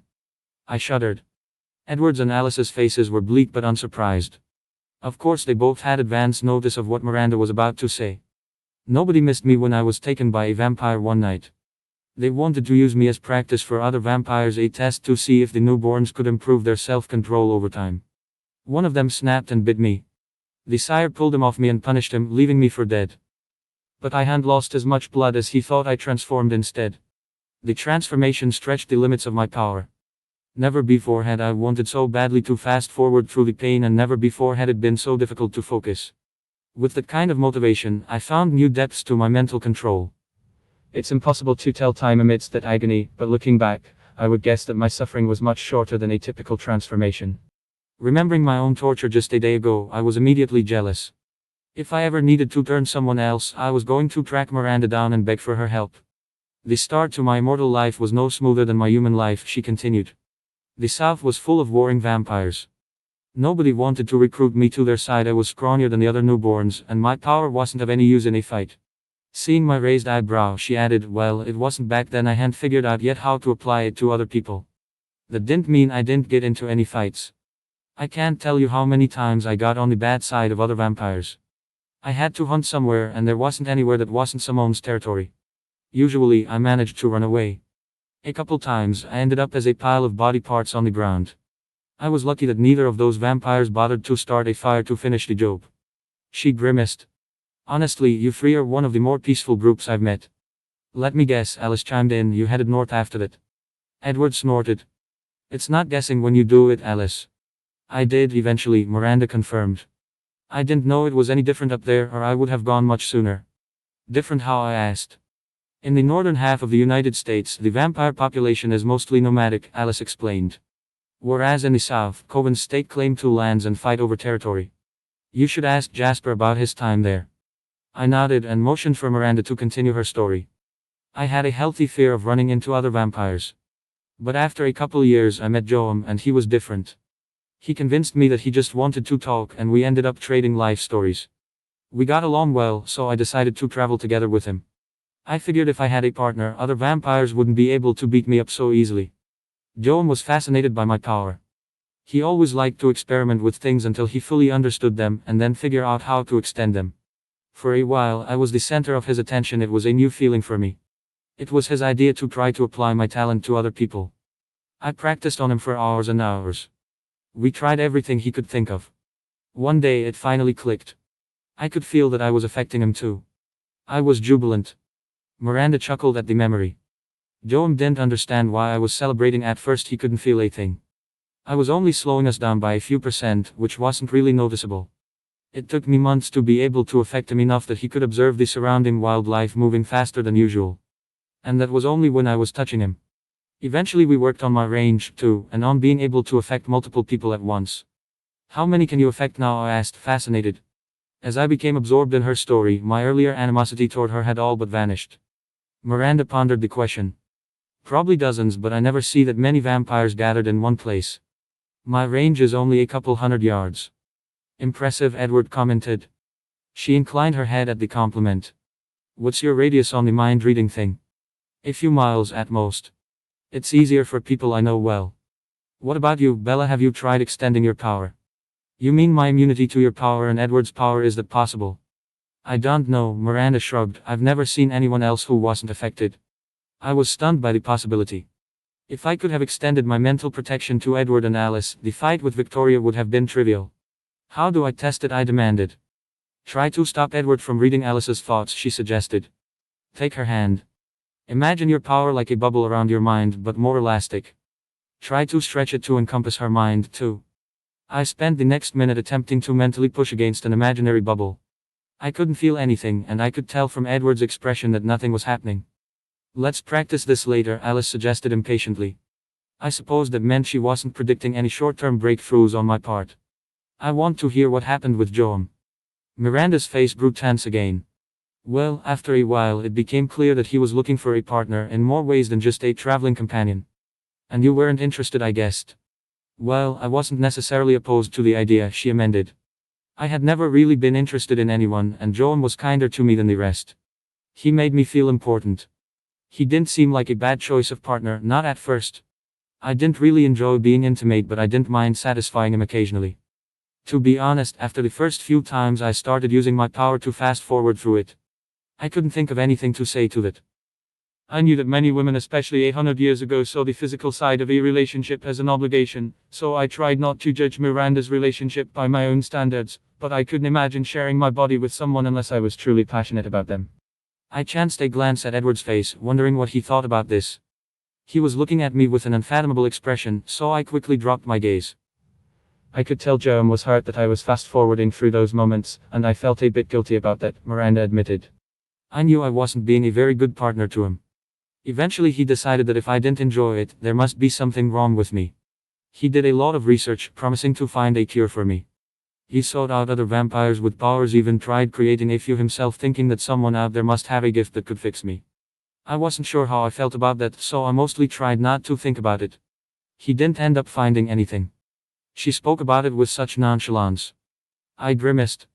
Joam had a power, too. When we first met, he swore he would never use it on me without my consent. Miranda's eyes flashed. I should have known that someone with so much knowledge about how to expand my powers had plenty of practice using his own. He can remove other people's memories. After spending the past 6 months terrified of forgetting any detail about the Cullens, I cringed at the idea that memories could be supernaturally taken from a person. Miranda must have seen my expression, because she added, only recent memories, for the most part.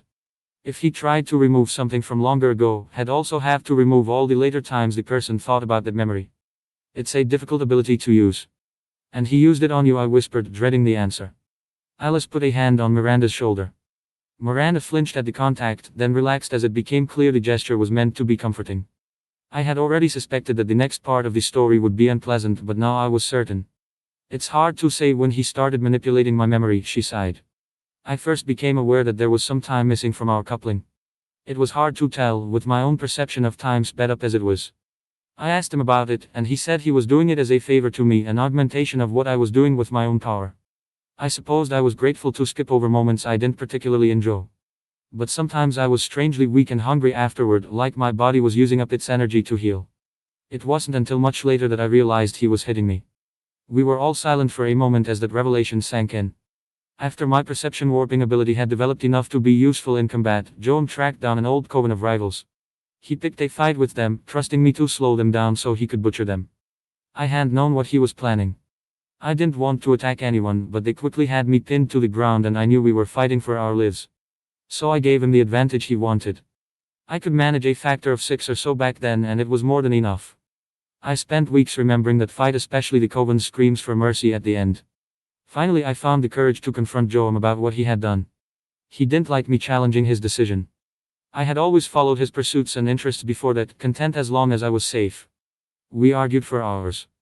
Finally I told him I wouldn't help him if he did it again. He sneered at me. What are you going to do? Let them kill us both. He had me there, but I figured I would at least leave afterward. I didn't need to be Alice to see where this one was going. When understanding dawned on my face, Miranda smiled sadly. You're smarter than I was, I suppose. It didn't occur to me that he would just wipe any future fights from my mind. Years later, I caught the smell of a strange vampire on him, one I had no memory of meeting, even though Joam hadn't left my side. I looked back and realized that I couldn't account for part of the afternoon. When I brought it up, he told me that Daho run into another vampire's hunting grounds and been ripped to shreds. Had rescued me and put me back together, but I was traumatized by the experience and begged him to remove the memory. It was a very convincing and detailed story, maybe it was even true. But this tiny voice in the back of my mind asked me, how would I know? I figured I was being silly. Joam was a good partner. He had saved me and I was being ungrateful by doubting him. But I decided, just for my own peace of mind, to come up with a signal I could send myself if Joam ever did something bad enough that he'd want to make me forget. And then if I did find myself missing memories again, Daho know it was okay, because I wouldn't see the signal. What was the signal I wanted to know? Biting my own left wrist, Miranda answered. Scars from vampire bites never heal, Alice clarified, preempting my next question. Joam wouldn't be able to remove the evidence. My eyes darted to Miranda's wrist. She held it out obligingly. The perfectly white skin was marred by 7 crescent-shaped scars. It was a year before I noticed the first of these, she recounted. I have no idea what it's from. I felt fine and I didn't smell anything odd, and when I combed through my memories I was only missing a couple hours. I wanted to believe it was a misunderstanding, or something minor that he had deleted, nothing worth picking a fight over. I decided Daho just wait and see if it happened again. After the third one, I decided I didn't want to know anymore. I promised myself that I wouldn't send the signal again unless it was so bad that it was worth breaking it off and going my own way. But 7 months later, there was a 4th scar on my wrist. I knew exactly what my past self was telling me, and yet I couldn't just leave. I was too scared to be on my own again. Looking back on it now, it hardly makes sense to me. I've gotten in way fewer fights alone than I did when I traveled with Joam, but at the time it was unthinkable. I don't know why it took me so long to act. It wasn't your fault, Edward reassured her, drawing on her thoughts that only the two of them could see. He was doing his best to portray the world as a dangerous place and himself as a protector. I would guess he was even deleting many of your peaceful encounters with other vampires. Miranda nodded. I ran into a couple people later who knew me, but I didn't remember them at all. You did end up finding the courage to leave, Alice reminded her. Be proud of it. Miranda grimaced. Eventually, yes. After the 6th time I bit myself, I made up my mind that I was going to leave in exactly 1 year. I figured if I waited that long to tell Joam, he wouldn't be able to delete my memory of the decision. She sighed. We had been together 20 years at that point. On the night I had chosen for my departure, I confronted him and told him I knew about the memory deletions. He insisted that he had done nothing wrong, that I had asked him for it every time. He didn't want to do it to me, he said, but I was scared and weak and I avoided my problems instead of facing them. It was all things he had told me before, and he wasn't wrong about me, but the scars on my wrist were incontrovertible. So I mustered all my courage and said I didn't believe him, I didn't ask for the deletions. And then I told him I was leaving. He slapped me across the face. It took me aback, but he didn't look at all surprised by his own actions. I realized he must have done it before. He said I was ungrateful, undeserving of all the hard work had put in to keep me safe and remove my traumatic memories. And then he said he was going to prove to me that there were things I wouldn't want to remember. He started beating me, and I tried using my power to speed through it, but he just kept going, for what felt like hours and must have been days. That's when I made my 7th scar. Begged me to delete it, he kept saying, and finally I caved, just to get him to stop. But even after I pleaded with him to wipe the memory, he left it in my brain. It was his proof that at least once I had asked him to remove something. I saw Edward wincing as he listened. Miranda's story was painful to hear. It must be so much worse for him to see all the details inside her head. After that, I was too weak for a while to go off on my own. And then he was constantly at my side, supposedly to make sure I was recovering okay, but I saw it as an unspoken threat. If I tried to leave, he would hurt me again. I didn't bring up separating again. Joam was still very sweet to me when he felt like it, giving me the tastiest kills, stealing pretty gifts for me when we were in town, calling me love, but at other times he was cruel. He hit me when he was angry or frustrated. It was always my fault somehow, and he stopped bothering to erase my memory of it. Daho suffered a great deal of heartbreak in the past year, but I suddenly counted myself lucky. Miranda had never known love at all. She had been beaten by her parents, attacked by other vampires, and finally abused by her partner. Decades passed and I became more and more miserable. I resolved that next time he picked a fight, I wouldn't help him. I would let us both die. Our next combat wasn't what I expected. We were passing through northern Washington when a pack of 3 wolves attacked us. I know what you're thinking, what damage could a wolf do to a vampire? But when Joam tried to swat them aside, the biggest one ripped his arm off. I've met the wolves in question, actually, Edward interrupted. They certainly can kill a vampire. My family has a treaty with them. Miranda stared at Edward in surprise. My mind raced. A treaty? Did he mean the one with the Quileutes? What was it Jacob had told me during our walk on the beach? A lifetime ago his people had descended from wolves. I had thought that was just a legend, but then again, vampires were supposed to be a legend too. I suddenly recalled Victoria's comment about wolves and forks. The pieces clicked into place one by one. Huge creatures sighted in the woods. Samuel's growing cult, no pack having the favor of the village council. Jacob mysteriously cutting off all contact with me. And previously inexplicable, the fact that Victoria had not found and killed me in the months I was undefended. I was suddenly certain of 3 things. First, the wolves in La Push weren't an ancestral myth, they were alive and well. Second, my human best friend was one of them. And third, while I had been frustrated with him for ignoring me, he had been out chasing after Victoria, risking his life to save mine. My heart would have stopped if it had any beat left. The conversation had continued while I was having my silent epiphany, and I forced myself to refocus. Well, I took that as my opportunity to bolt, Miranda was saying. One of the wolves ran after me, but it was easy enough to escape once I made it to the ocean. It seems they can swim, but not nearly as well as we do. I suspected that Joam would either kill the remaining 2 wolves or make a similar escape. Either way, had come after me, I didn't have much time. I knew that the only way he'd let me go was if he believed the wolf had killed me. I returned to shore and built a small fire out of driftwood, just the right size for burning a vampire corpse. I crushed up more wood into powder to leave the right amount of ashes. I threw all the jewelry Joam had given me into the flames for good measure.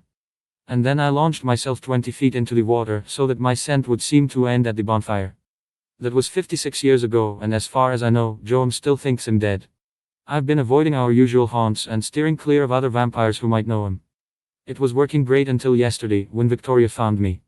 And apparently she would been cruel enough to tell Joam about me if I refused to help her settle her stupid grudge, Miranda concluded bitterly. She looked around at us at the conclusion of her story, no doubt gauging whether we would keep her secret. Edward spoke first. I've already promised not to use what I saw in your thoughts against you, and I mean it. I don't blame you for going along with Victoria. His tone rang with sincerity. I don't blame you either, Alice chimed in. I'm not going to blackmail you, and if anyone else tries, call me. We'll help you. She rattled off her cell phone number. It was my turn to say something, but all the words I could think of seemed woefully insufficient. I looked Miranda in the eye. I'm sorry about earlier. I should have heard you out before threatening you. Of course I'll keep your secret. Miranda looked taken aback by my apology. I supposed that in all her years of being threatened by vampires, it might be the first one she had received. After a long moment, she replied, "You're a newborn. I remember how it is a constant struggle to control your emotions. And I did help attack you free." She gave me a half smile. "Thanks for not killing me." I tentatively smiled back. Suddenly, I remembered my own recent experience talking my way out of debt, and the favor Daho ended up owing. Could Miranda's power be the solution for Laurent? At first Daho thought that maybe he could take advantage of Alice's gift the same way I had, but that hadn't worked out so well for me. It was hard to guarantee that a fight would occur under the exact conditions Alice foresaw. Knowing the future made it easy to inadvertently change it. Honestly, I was surprised that my fight with Victoria hadn't diverged from the visions until halfway through. It was a testament to Victoria's predictability that the slight difference in timing and location didn't have much impact on her behavior. Miranda's gift, though it could easily be the deciding advantage in a fight with no element of unpredictability. Of course, Irina would notice if one of her suitors was moving 20 times slower than usual and suspect foul play. But would she notice a slowdown of a mere 10%? 5%? Daho watched videos at X speed a few times as a human, and it seemed mostly normal to me at X. It was still intelligible but obviously sped up. A vampire would have better senses, but there were also fewer reference points. We had no heartbeats to measure the time. We could be more or less sluggish depending on how recently we had fed. I felt confident that no observer would notice a small difference in time perception. And best of all, if I didn't involve Alice, I would need to explain to her why I owed Laurent a favor. I would just take Miranda aside privately and beg her to come to Denali with me. Actually, there were a lot of flaws with that plan. First, she had no reason to help me, except maybe some vague gratitude that I hadn't dealt the killing blow. Second, it would be hard to explain why I wanted to go off alone with her. Alice would be curious, and she'd be able to see what we were doing. Even if I could somehow convince Miranda to go by herself and fix the situation while I stayed here, Alice would still see us talking about it. It was going to be hard to send any help whatsoever to Laurent without Alice finding out, I realized. My best hope was to keep the other girl around until I found an opportunity. All this passed through my head in less than half a second. "Would you like to travel with us for a while?" I asked Miranda with forced nonchalance. My words must have triggered a vision for Alice, because she squealed in delight. "Oh, you've got to come with us.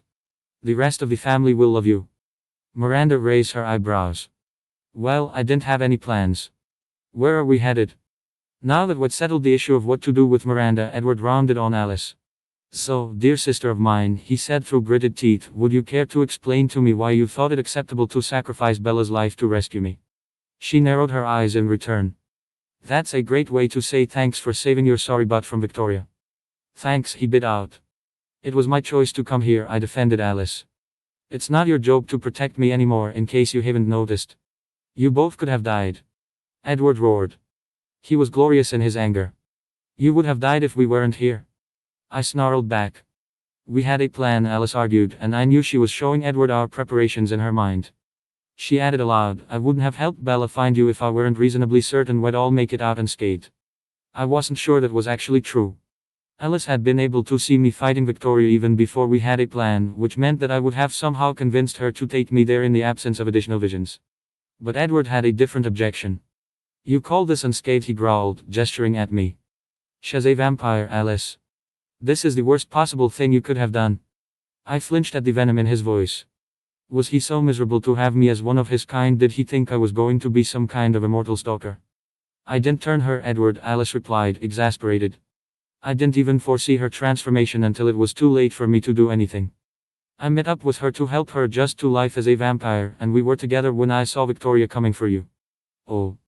Edward was convinced before she had even finished speaking. He could see the truth of it in her head. He turned to me and demanded, "Who turned you, then?" I raised my chin. "I did." "She stabbed herself with a syringe full of venom," Alice elaborated, speaking aloud for Miranda's sake. "Bella," Edward growled. Even in his furious state, I reveled in the sound of my name on his lips. "Who gave you the venom?" I stayed defiantly silent. Edward glanced back at Alice, but her thoughts could only reveal her ignorance. He seemed to deflate, and when he spoke again, it was much quieter. "Why," he asked sadly, "is your own soul worth so little to you?" "You know I don't believe that vampires are soulless," I responded, equally softly. "Your life, then." "Charlie." Renee. Graduating high school, growing up living. I did it to save my life. Edward frowned. What do you mean? Before she changed tactics and went after you, Victoria was trying to kill me. I knew that if I ran, she would go after my family. So I did the only thing I could think of to keep myself and them alive. Would you rather I were dead? He gaped at me.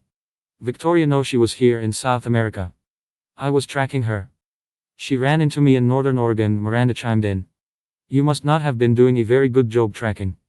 Edward ran his fingers through his tangled bronze hair and met my eyes. I'm so sorry, Bella. If Daho had any idea, I never would have left you alone, at her mercy. As I said, I remarked bitterly, I don't need your protection anymore.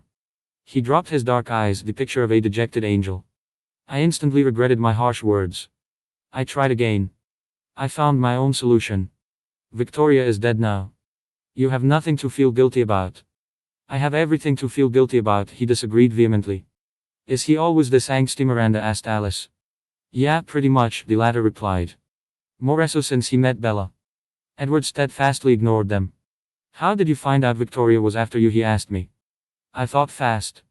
If I refused to answer, it would be obvious I was protecting my source, likely the same source who had given me the venom.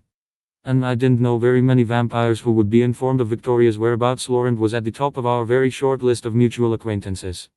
It wouldn't take a genius to suspect him. Was there some other plausible answer I could give? The Quileutes told me, I improvised. You remember Billy Black, he's a friend of my dad's. The wolves ran into Victoria a few times, trying to get 2 forks and chase her off. Billy thought I might know what she was looking for, since Daho spent so much time with you all. It wasn't hard to guess that she was coming for me. I half expected Edward to call me on the falsehood, but all he said was aha. Daho never managed to lie to him before. I suppose the blush must have given me away when I was human. I was inordinately pleased by my successful fib. These are the same wolves I met before, Miranda clarified. Yep. Well, probably their great-grandchildren. Why did you need to turn into a vampire, with the wolves protecting you? Alice wanted to know. Oh. She was right. If Daho known about the wolves as a human, I certainly wouldn't have taken such drastic action. What, trust a bunch of teenage shapeshifters to keep her alive? Edward scoffed. You didn't meet them, Alice, but they're volatile and irresponsible. They're just as likely to get in fights with each other as to catch Victoria. I silently bristled on Jacob's behalf, but I wasn't stupid enough to throw away the excuse Edward had given me. Meanwhile, he changed gears. I owe you an apology, he admitted to Alice, scratching the back of his head sheepishly. I shouldn't have assumed that you changed Bella. I know you care for her. And am not unaware that you risked your own life to rescue me too. Thank you. She stepped forward lightly to give him a hug. You scared me today. Stick with the family from now on, alright? I will. Edward returned the embrace, then turned to me.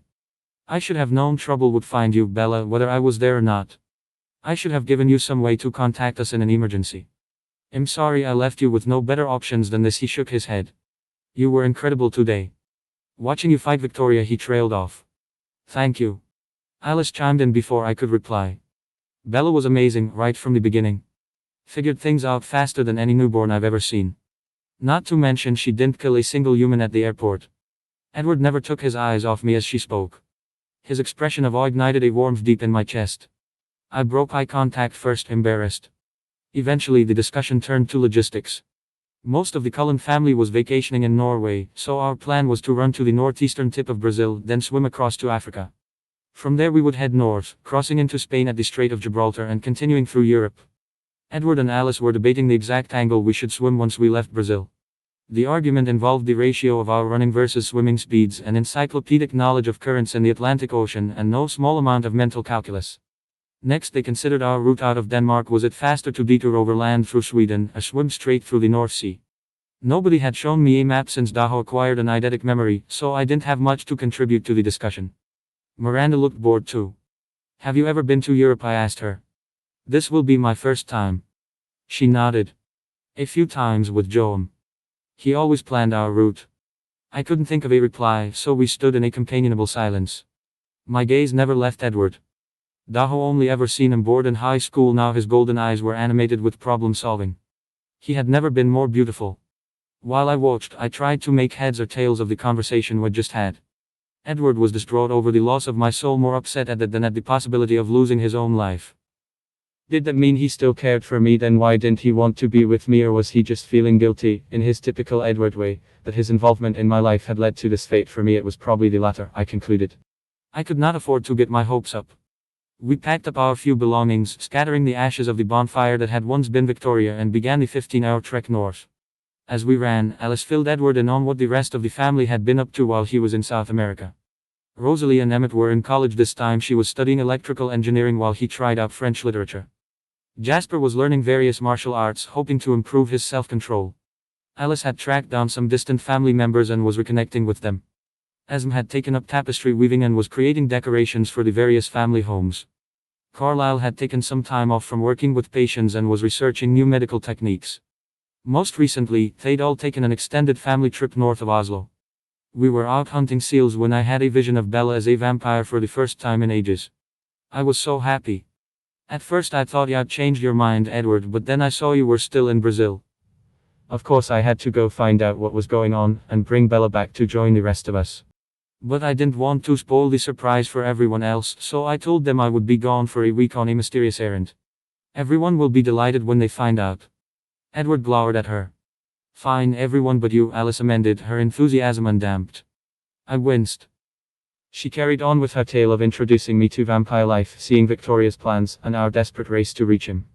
We still had a lot of Brazil left to run through after her story, so Alice started filling Miranda in on the details of our family, including each person's background and personality. I paid attention too. There were a number of details I hadn't heard before, such as Rosalie's desire for a family of her own and Jasper's time fighting vampire wars in the South. Eventually it was my turn to summarize my life. It seemed only fair, after Miranda had shared her story. I skimmed over my relationship with Edward, because it was just too awkward to admit the depth of my feelings in front of someone who no longer returned them. When I wasn't speaking, I was watching Edward subtly. He was quieter than I remembered. At first I thought he was just bored by the stories he was already intimately familiar with, but as time passed, I could tell that he was sulking. I guessed that he was still unhappy about our previous conversation. Even when he was brooding, he was heart-touchingly beautiful.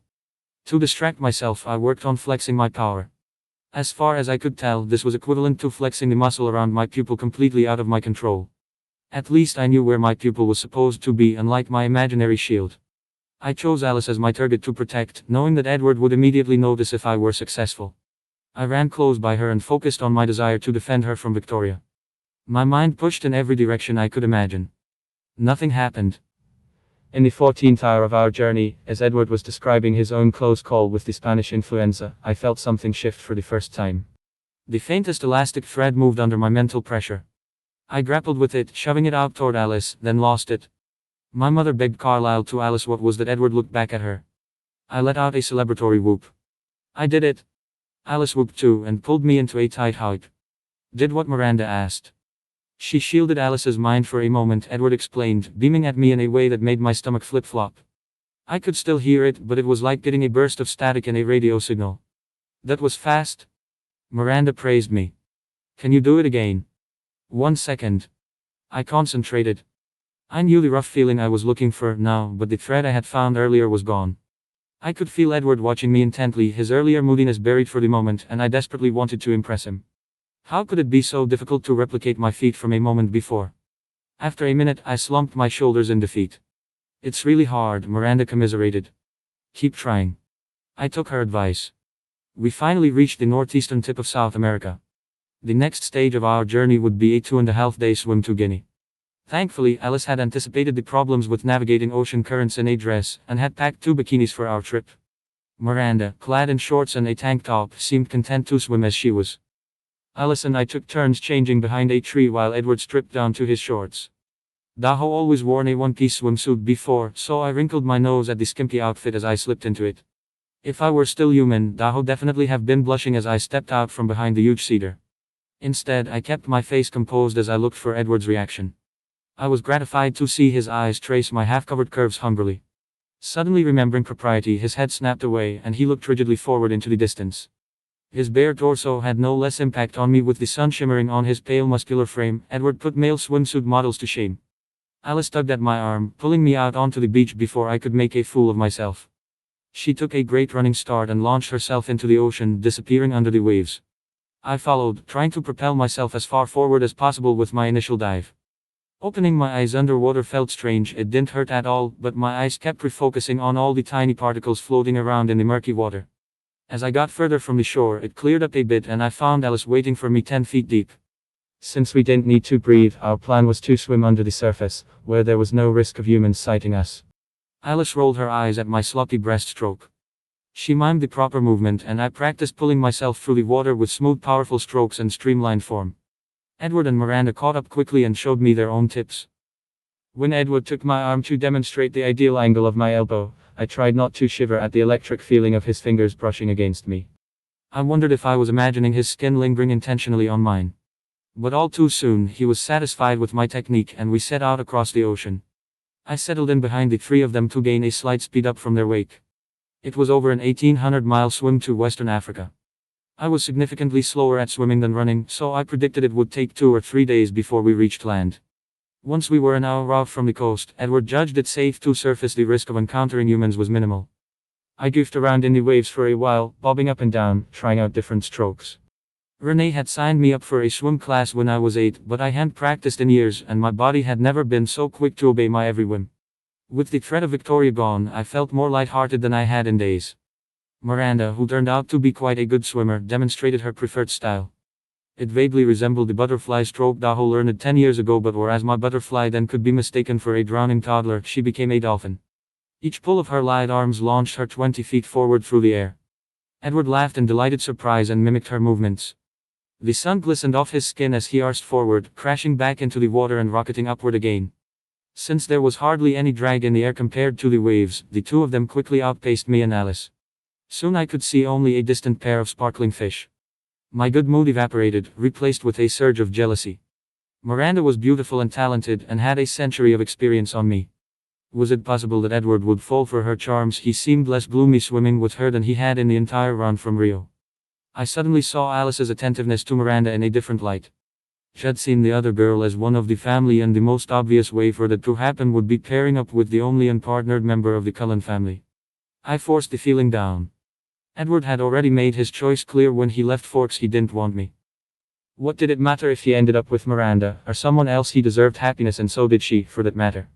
I just wasn't sure I could bear to be around to watch it happen. I knew I could simply ask Alice what role she'd seen for Miranda in the family. I could even ask her what role she saw for me. Would I stay and become one of the Cullens, or would I make my own way in the world? As isolated as Miranda had been until today, I told myself it would be too inconvenient to talk while swimming, but the truth was, I was afraid to know the answer. I learned to hunt when we crossed paths with a great white shark. Its jaws closed around my arm, but the rows of huge teeth were completely ineffectual against my diamond skin. Meanwhile, I bit into its underbelly and drank deeply. Its blood tasted disgusting. I was reminded of the time Daho both burned and oversalted some lentils, but made myself eat them because there was no other food in the house. After I sucked the shark dry, I felt sloshy and full.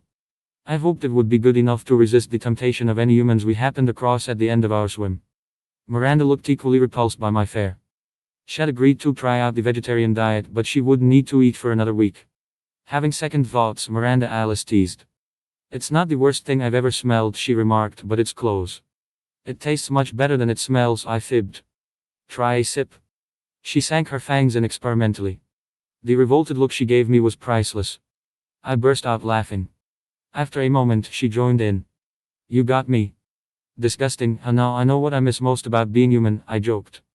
Edward threw me an amused look. Soon after that, our ocean voyage came to an end. We found an abandoned section of beach and waded onto the shore.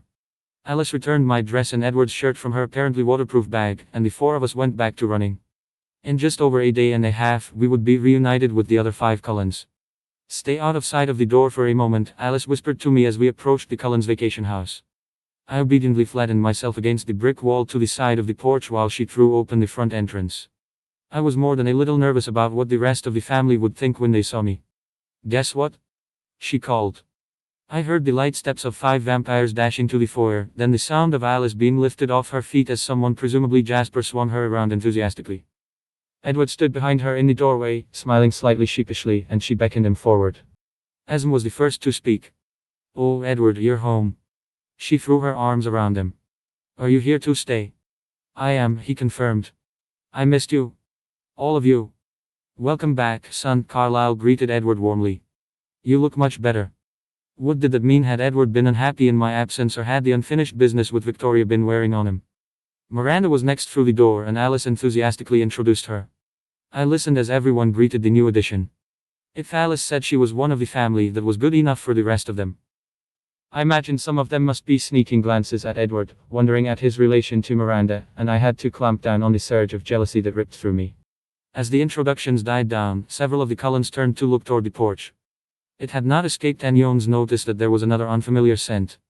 I bit my lip nervously, waiting for my cue. Alice grabbed my hand and pulled me through the door frame. Surprise. There was a shocked silence for a tenth of a second. Ahmed's booming laugh reached me first. Then Esme was hugging me tightly, her face lit up with happiness. Bella. Welcome home. Carlyle took my hands between his. I didn't want to interfere in Edward's life, he admitted, but I am so glad he didn't leave you behind permanently. Welcome back to the family. Jasper held out his arms next. Now that you're more durable, I finally get to hug my little sister, he enthused. As I embraced him, a wave of contentment and family love washed over me, calming my previous nerves. Emmett rushed in to join the hug, trapping me in the middle. In the midst of their genuine joy, I almost managed to forget about the one family member who wasn't delighted to see me. Rosalie stalked toward Edward. I can't believe this, she growled. Rose, he tried. You swore you were leaving her behind for good. We had to pick up everything and move again when we had just finished high school. And I went along with it because I thought you really loved her. I thought you were going to do the right thing, you selfish moron. But no, first you moped around for 6 months and made the whole family miserable, and now we're all supposed to be thrilled she hissed the word that Bella's back, and one of us. You weren't just too weak to stay away from her, you couldn't even let her live her human life. I didn't. That's some way of showing your love. Tell me, did you take away all her options deliberately, or did you slip up and bite her when you needed a snack? Edward flinched, but he kept his tone even. I didn't turn Bella. I didn't even know she was turning until these two showed up in Rio. Rosalie rounded on Alice, but Edward was quick to defend her. It wasn't Alice either. It was someone else. Who? She snarled. Bella won't tell us. She insists it was necessary because Victoria was hunting her. 5 pairs of vampire eyes widened at this revelation, but it was the least important part of the conversation to me. A dangerous hope was growing in my heart, and I needed to quash it before it consumed me. Back up. What was Rosalie saying? I demanded of Edward. She thought I had given in and changed you, he explained. No, I got that, I said, exasperated. But she thinks you left because it was best for me. Is that what you told them? Yes, and it was the truth. I wanted you to experience everything that a human life had to offer. I needed you to be safe from all the dangers of my world. I frowned at him, and he quickly added, obviously that didn't work out so well. It was silly of me to think you could ever be safe, you're a magnet for trouble. Says the man who was about to get himself killed when Alice and I showed up. I fired back. Behind us, I could hear Alice explaining the whole sequence of events in hushed tones. He chuckled. Touch. Why didn't you tell your family the truth? I whispered. That you didn't want me anymore. Edward took my hands in his own. Nothing could be further from the truth, Bella. The electric feeling of his touch overwhelmed me. I felt like I was drowning in sensation, simply from his fingers tracing the backs of my hands. His skin had always been icy and hard to my human perception, but now he was warm and soft against me. I shook my head, disoriented. You said I was no good for you, I reminded him. You are the essence of all that is good, he insisted. It is I who was no good for you. So what? You lied to me. I tried to process this, but it didn't make any sense. What would be the point? Just to hurt me? Yes, I lied, Edward admitted. I thought it would be easiest for you to move on if I could convince you that I no longer returned your feelings. But how could you believe it so easily? He threw up his hands, and I ached at the absence of his touch. I've told you 1,000,000 times that my heart belongs to you. How could one moment of untruth convince you otherwise? I gritted my teeth. Well, when you moved away and left me with no evidence of our time together, that was pretty convincing. He cupped my face with his hand, moving closer to me. I am so sorry, Bella. I know that I must have hurt you deeply when I left. If your experience was anything like mine, well, I was miserable every moment of every day without you. These past few days, I've been so wrapped up in processing my own emotions, that it didn't even occur to me you might still be laboring under the misapprehension that I didn't want you. I suppose I assumed Alice had told you, or that you would simply have understood what is to me the most obvious and fundamental truth. I love you, Isabella Marie Swan. His eyes shone with sincerity as he spoke. I lived a life of eternal twilight before I met you. You were the sun that rose into my life, and my whole world orbits you. I will never not want to be with you, he vowed. I wanted so desperately to believe him, but it was too good to be true. Edward had always been too good to be true, which was why it was so easy to believe him when he left. Was this whole thing a cruel joke, or was I dreaming vampires couldn't dream? But perhaps the entire past week was a figment of my imagination. It would have been plausible, likely even, except that I could not possibly have dreamed up the pain of my transformation. Jasper intervened, sensing my inner turmoil. Bella, I know it's going to be hard to recover from all of us abandoning you. But please trust me when I say Edward loves you. He's been desolate ever since he left. His love for you is every bit as strong as your love for him, and it has never diminished. An aura of trustworthiness and warmth accompanied his words, and it washed away all the barriers I had put up against hope. For the first time, I let myself really think through the possibility that Edward loved me. I imagined him still caring, still wanting, having to force himself to go. I remembered his face the day he left, cold, closed off, but for that one desperate moment when he asked me to keep myself safe. I remembered his pain each time Daho been in danger, and I remembered his passion each time we kissed. Everything clicked into place, and suddenly, I didn't know why I had ever doubted. If he were the human one, I would love him every bit as much. And if I believed that leaving him would save his life, I would be gone in a heartbeat, no matter what pain it caused me. I could see in his eyes that he felt the same. Don't you ever do that again, I admonished him. Never, he promised. I threw my arms around him. He returned the hug, squeezing me with all his strength for the first time. Thank you, Jasper, I mumbled through Edward's shoulder. You have quite a talent for reassuring people. He chuckled. While I'm at it, Miranda's not interested in men. Not that I'd have any competition for Edward's affections either way. I was confused for a moment. How could Jasper have known about my earlier worries until I realized he must have felt my jealousy while I waited on the porch. What? Miranda blinked. You think I'm a lesbian? Aren't you? Jasper raised his eyebrows. You had a much stronger reaction to meeting him. Never mind. I hardly met any female vampires until now, to be honest. She reflected for a moment. This explains a lot, actually. You were jealous? Edward asked me disbelievingly, pulling back to look me in the eyes. I buried my face in my hands. I liked Miranda, even if I had been a bit envious of her. I didn't want her and the entire family to think worse of me for an emotion I couldn't control. It seemed small and silly now that I knew Edward loved me. Sorry, Jasper grinned apologetically at me. There's not much privacy around here, is there? At least you only have your emotions and future decisions on display and not your every thought, Rosalie grumbled. The rest of the day was a whirlwind of catching up with the Cullens. Everyone wanted to hear the full story of our fight with Victoria. We all crowded into the living room, and I made sure to position myself next to Edward, who wrapped an arm around my waist. There was never a good time for me to talk privately with Miranda. I still needed to ask for her help with Laurent's favor, but pulling her aside would be suspicious. Alice was nosy enough to look for what we were discussing, and Edward couldn't help knowing what Miranda was thinking, whether he wanted to or not. I resolved to wait for an opportunity when the two of them were off hunting. Emmett wanted a chance to arm wrestle me while I still had my newborn strength. It was rare for him to have a serious challenge. To my delight and his immense frustration, I won. Rosalie pulled me aside briefly. I want to apologize for what I said earlier, she began awkwardly. I never wanted to be a vampire. I wanted a life where I could have a family and grow old together and not be trapped in this cycle of eternal high school. She sighed. I was incensed to learn that all those things had been taken away from you too. But please don't think that I was upset at you. From what I've heard, you did what you had to, and I'm very grateful to you for saving my idiot brother from Victoria. She smiled and her whole face lit up with ethereal beauty. It was a face that could have launched 1,000 ships. Thank you, Rosalie. I smiled back hesitantly. After hearing her story from Alice, I could understand a little better why Rosalie detested life as a vampire. I know you were just standing up for me. It wasn't quite the right phrasing, but it would do. Sisters. Sisters, she agreed and offered me a hug. Meanwhile, Alice had decided it was her sisterly duty to acquire new wardrobes for me and Miranda. Since I didn't trust myself to walk into a department store without exsanguinating the cashiers, Alice planned to pick up a number of options for us, and then we'd try them on at home. Don't you already know which things well, like I grumbled. Why do we have to play life-sized Barbie? I only know which things you'll like because you'll try them on, Alice countered. I'm not going to spend the time to search through your entire future for whatever day you happen to wear something, when we could just test them all out this afternoon. This had better be at most 10 outfits, I warned. Alice made puppy eyes at me. How about this, I realized. If you don't have any foresight of whether I like the clothes, then I promise I'll try them on. But after you see something, all bets are off. I don't have to put them on. Your visions don't account for themselves, they always show what will happen if you don't get any visions, which means you'll see the world where I do play dress up. And then I won't have to. I was very proud of my solution, but Alice looked dissatisfied.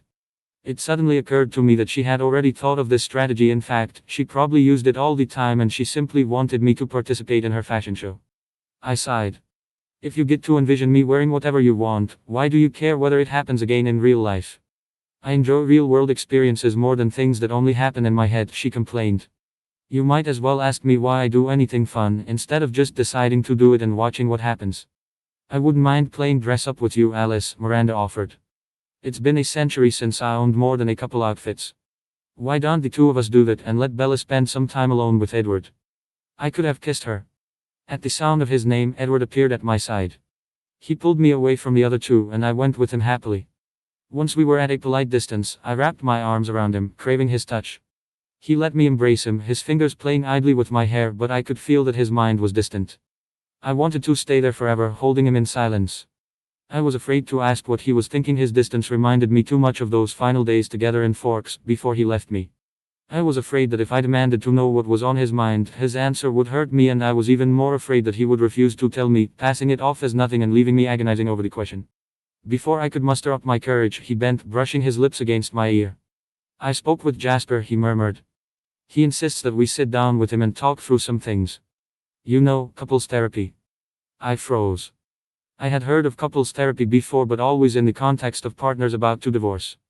Was Edward that pessimistic about our relationship? Not like that, he clarified. He's talked with Carlisle and Esme, and Rose and Emmett, when they had things to work through in the past. He sees how much we love each other, but we've also had a lot of miscommunications, and he wants to help us get back on the right footing. I thought about it. It was true that Edward and I had a lot to talk about, but I wasn't sure I liked the idea of involving a third party. It's not entirely altruistic of Jasper, Edward added wryly.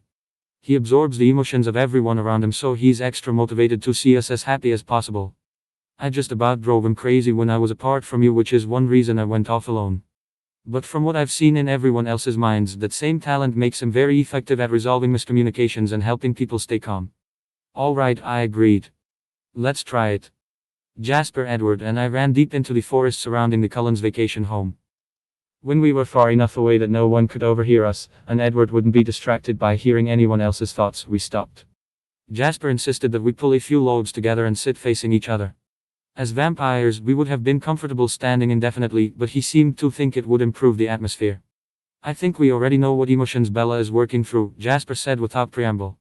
She thought you didn't love her, and to a lesser extent, she was hurt that the entire family didn't seem to care enough to stay. But before we get into that, Edward, she needs to understand what you're feeling. She must be wondering why, if you truly wanted her all this time, you haven't so much as kissed her yet. I had noticed that, and I was nervous to hear the answer. Had Edward preferred my soft and warm human lips? Edward sighed. In some ways, I'm still trying to understand what I'm feeling. There are so many conflicting emotions. This is everything I didn't want for Bella, and yet, there's a part of me that's happy. No, ecstatic. I can be with her again, as I've been longing to be for 6 months. There are no more reasons to keep myself away. I can't possibly destroy her life any more than I already have. When I touch her, there's no risk of breaking her bones with a careless movement. She'll never grow old and leave this world. She'll never even grow out of her love for me. I'll get to keep her forever. It's everything I could have wished for, and I hate myself for being so selfish. His fingers pulverized the edge of the log where he sat. Wood pulp slowly fell to the ground. What kind of monster am I to be happy about this? I've never deserved someone as selfless as Bella, someone who would put her own life at risk to save me from Victoria, even when she thought I didn't return her feelings. But this is a new low. At least when she was human, the constant burn in my throat was a penance and a reminder of what I was. Now it would be so easy to lose myself in my happiness and forget what I've done. I was stunned. Why can't you see yourself clearly? I breathed. You call me selfless for saving you from Victoria when you put yourself at just as much risk to protect me from James. Even from the first day you met me, you fought the greatest temptation that any vampire in the history of the world has fought, just to keep me alive. You risked exposing your entire family to save me from Tyler's van. And as much as I disagree with your decision to leave me, by your own account, you did it for entirely selfless reasons. He shook his head. I wasn't strong enough. I would have come back to you in a matter of weeks, or maybe days, and begged you to take me back. I felt a flush of pleasure at hearing this. Edward, I can feel that you're not really listening to Bella, Jasper warned. You're hearing her words, but you've put up an internal wall against them, because you don't want to let yourself be comforted. You need to take her perspective seriously. He put a hand on Edward's shoulder and an aura of peace and open-mindedness permeated the clearing. Take a moment to really consider her words. If your positions were reversed, would you consider her selfish? Edward stared at the ground, his eyes troubled. I opened my mouth to speak, but Jasper put a finger to his lips. No, he finally admitted. If Bella and I swapped places, I would say that she had done everything she could to keep me safe and human. More than she was obligated to. She would deserve to be happy. He locked eyes with Jasper. But Bella hasn't committed the horrible sins that I have. You know my past. I do not deserve to be happy. Jasper tried another track. Edward, you believe in a divine plan, he pointed out. In redemption for those who truly repent. If you saw a human who had sinned who was then given a challenge as great as your thirst for Bella who passed the test with flying colors, as you did, might you not believe they had earned redemption? I know that's how Carlyle sees it, when he looks at you. Edward made no reply, so Jasper continued. I was no theologian, but I listened, wondering whether the argument would persuade Edward.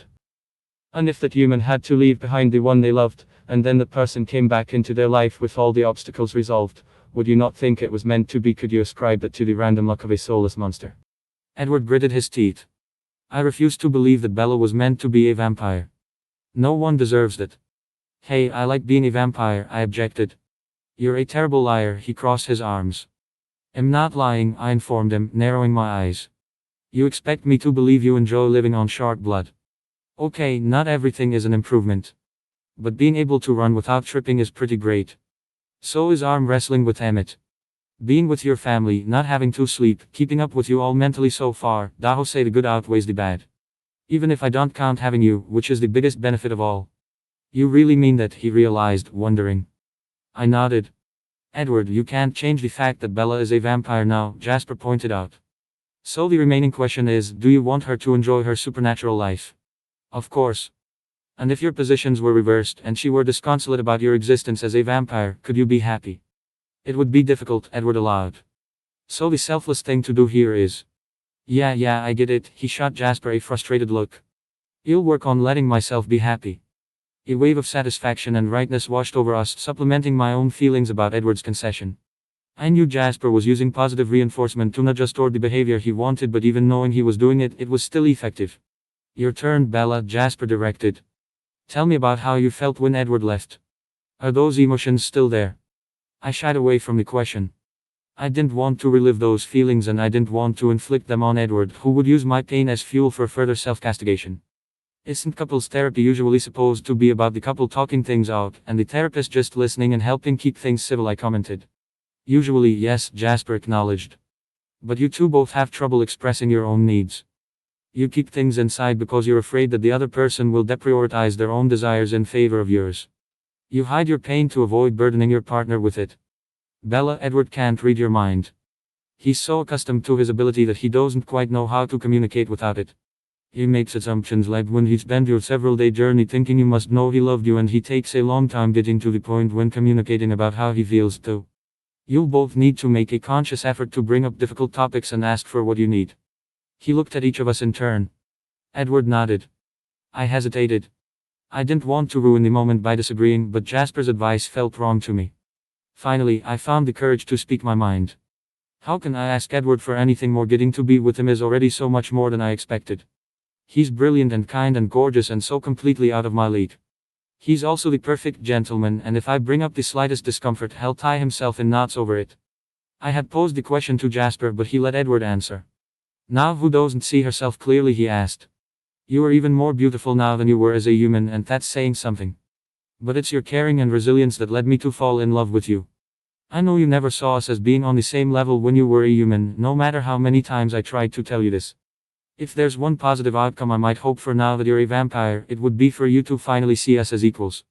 It was true that I had a lot of feelings of inferiority left over from my time as a human, and some of them didn't really make sense anymore. I filed that away to think about more later. In the meantime, if we're going to be equals, I said steadily, you're going to have to respect my choices. Of course I respect your choices, Edward replied, confused. I heard Jasper stifle a snort. I raised my eyebrows. I chose to be a vampire. Because your life was in danger. You didn't really have a choice. I gritted my teeth. It was my decision and I would choose it again in a heartbeat. He pursed his lips. I decided to move on to other examples. I chose to come fight Victoria. And I chose to be with you. Edward's jaw tightened. Can you blame me for wanting to protect you? If it means leaving me and lying about why, yes. I slammed my fist down against the fallen tree under me.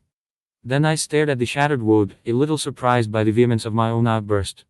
Would I have said that by myself or was Jasper lowering my inhibitions? I glanced at the blonde vampire unnerved. He smiled apologetically and I felt my anger ebb. After a moment Edward took a deep breath. I'm sorry. I didn't know how to reply. My fingers traced silent patterns in the sawdust. You're right, of course. I haven't been trusting you to make your own decisions. But I don't know how it's hard to think about anything else when you're in danger. He rubbed his temple. I need you to be safe. I need you to be safe too, I answered softly. I almost lost my mind with worry when Victoria was going after you. How could I stay away? He took my hand and squeezed it. How about this, he said. If either of us is considering doing something risky or making any major decisions, we'll discuss it together. As equals. Agreed, I said, squeezing back. After our therapy session, Jasper headed back to the house, with the suggestion that we should meet again after we'd had a few days to think. Edward and I were left standing together in the woods. It was the first time we had been alone, and a nervous excitement spread throughout my entire body. So, I began, about the part where you haven't kissed me. Edward needed no further invitation. In one short step he was at my side. He grasped my face with hands of tender crystal and crushed his lips against mine hungrily. The kiss was pure ecstasy. His lips felt much softer than I remembered and they met mine with more urgency than ever before. His sweet breath overwhelmed me. One of his hands tangled in my hair, the other wrapped around my back to pull me closer. My tongue flickered out to trace his lips, memorizing every crease and fold. He met my efforts enthusiastically, then trailed kisses along my jaw, touching his lips to the places Daho always liked and discovering several new ones. My arms tightened around him, and rather than complaining about my crushing newborn strength, he moaned and deepened the kiss further. When even that wasn't enough for me, I wrapped my legs around him too. Every one of my nerve endings was thrumming with pleasure and excitement. Neither of us needed to breathe and neither of us was pulling back. I unbuttoned his shirt and kissed my way down the perfectly sculpted muscles I found inside. Edward groaned and tangled his fingers in my hair. We made out like that for another few perfect minutes. I still wanted more. I grabbed one of his hands and slid it up my thigh beneath my dress. He froze. Sorry. Was that too much, I asked. Had never let things get this far before, but that was out of concern for my human frailty, or so Daho thought. I very much want to make love to you, Bella, he assured me, but I won't take your virtue before we're married. My virtue, I giggled. Vampires have virtue. Yes, he insisted. Look, I don't care. I'm a modern woman. I don't want to wait years to be with you completely. It was too late, he had already removed his hands from me. Weren't you going to work on respecting my choices, I complained. I want this. Fine, he acknowledged. I respect that you don't feel the need to save yourself for marriage. I went to resume our previous position, but he wasn't done. I, however, do want to preserve my virtue. I met his eyes. He was serious. And that meant. So you do believe you have a soul, I marveled. And that you'll be judged by the virtuousness of your actions and not by your species. I'm trying to take the possibility seriously, he amended. It's hard to imagine, after all these years, disbelieving, but Jasper is right that it would explain a great deal about how I ended up with you. He looked at me with reverence. This revelation wiped out all my resentment for his early 20th century morals. I was overjoyed. If Edward could find meaning and happiness in his inhuman existence, that was well worth abstaining from my desires for a while. I kissed him again, passionately, then rested my forehead against his. Name. It's going to be difficult to wait. Who says we need to wait years? He dropped to one knee and took one of my hands. He didn't have a ring, but the intent was clear. Bella, will you be mine until the end of time? Flustered, I took a moment to find my words. Edward, I'm already yours forever. He smiled radiantly and I mustered my willpower. But isn't this really young to get married? I'm 18, for crying out loud. He looked confused. Bella, you'll be 18 forever. I waved my hands. Yeah, physically. But I'll get some life experience. Mature a bit. I knew it was silly, but get married felt like a much bigger step to me than permanently become a vampire or spend the rest of eternity together. Edward sighed. No, that's what I've been telling you. Vampires don't change or grow or mature. The impact of that sank in on me. It's not just physical change. He shook his head. Some people tried turning children long ago. They were adorable and perfect, but they never grew up. They never learned to control their impulses, and so they were a constant risk to secrecy. They had to be destroyed. But you've learned things over time, I argued. You're not really 17 mentally. You have multiple college degrees. A century of experiences. Half true, he acknowledged. I've learned things, and much faster than a human could. But I never emotionally outgrew my teenage years. I know my family thinks I'm moody and dramatic.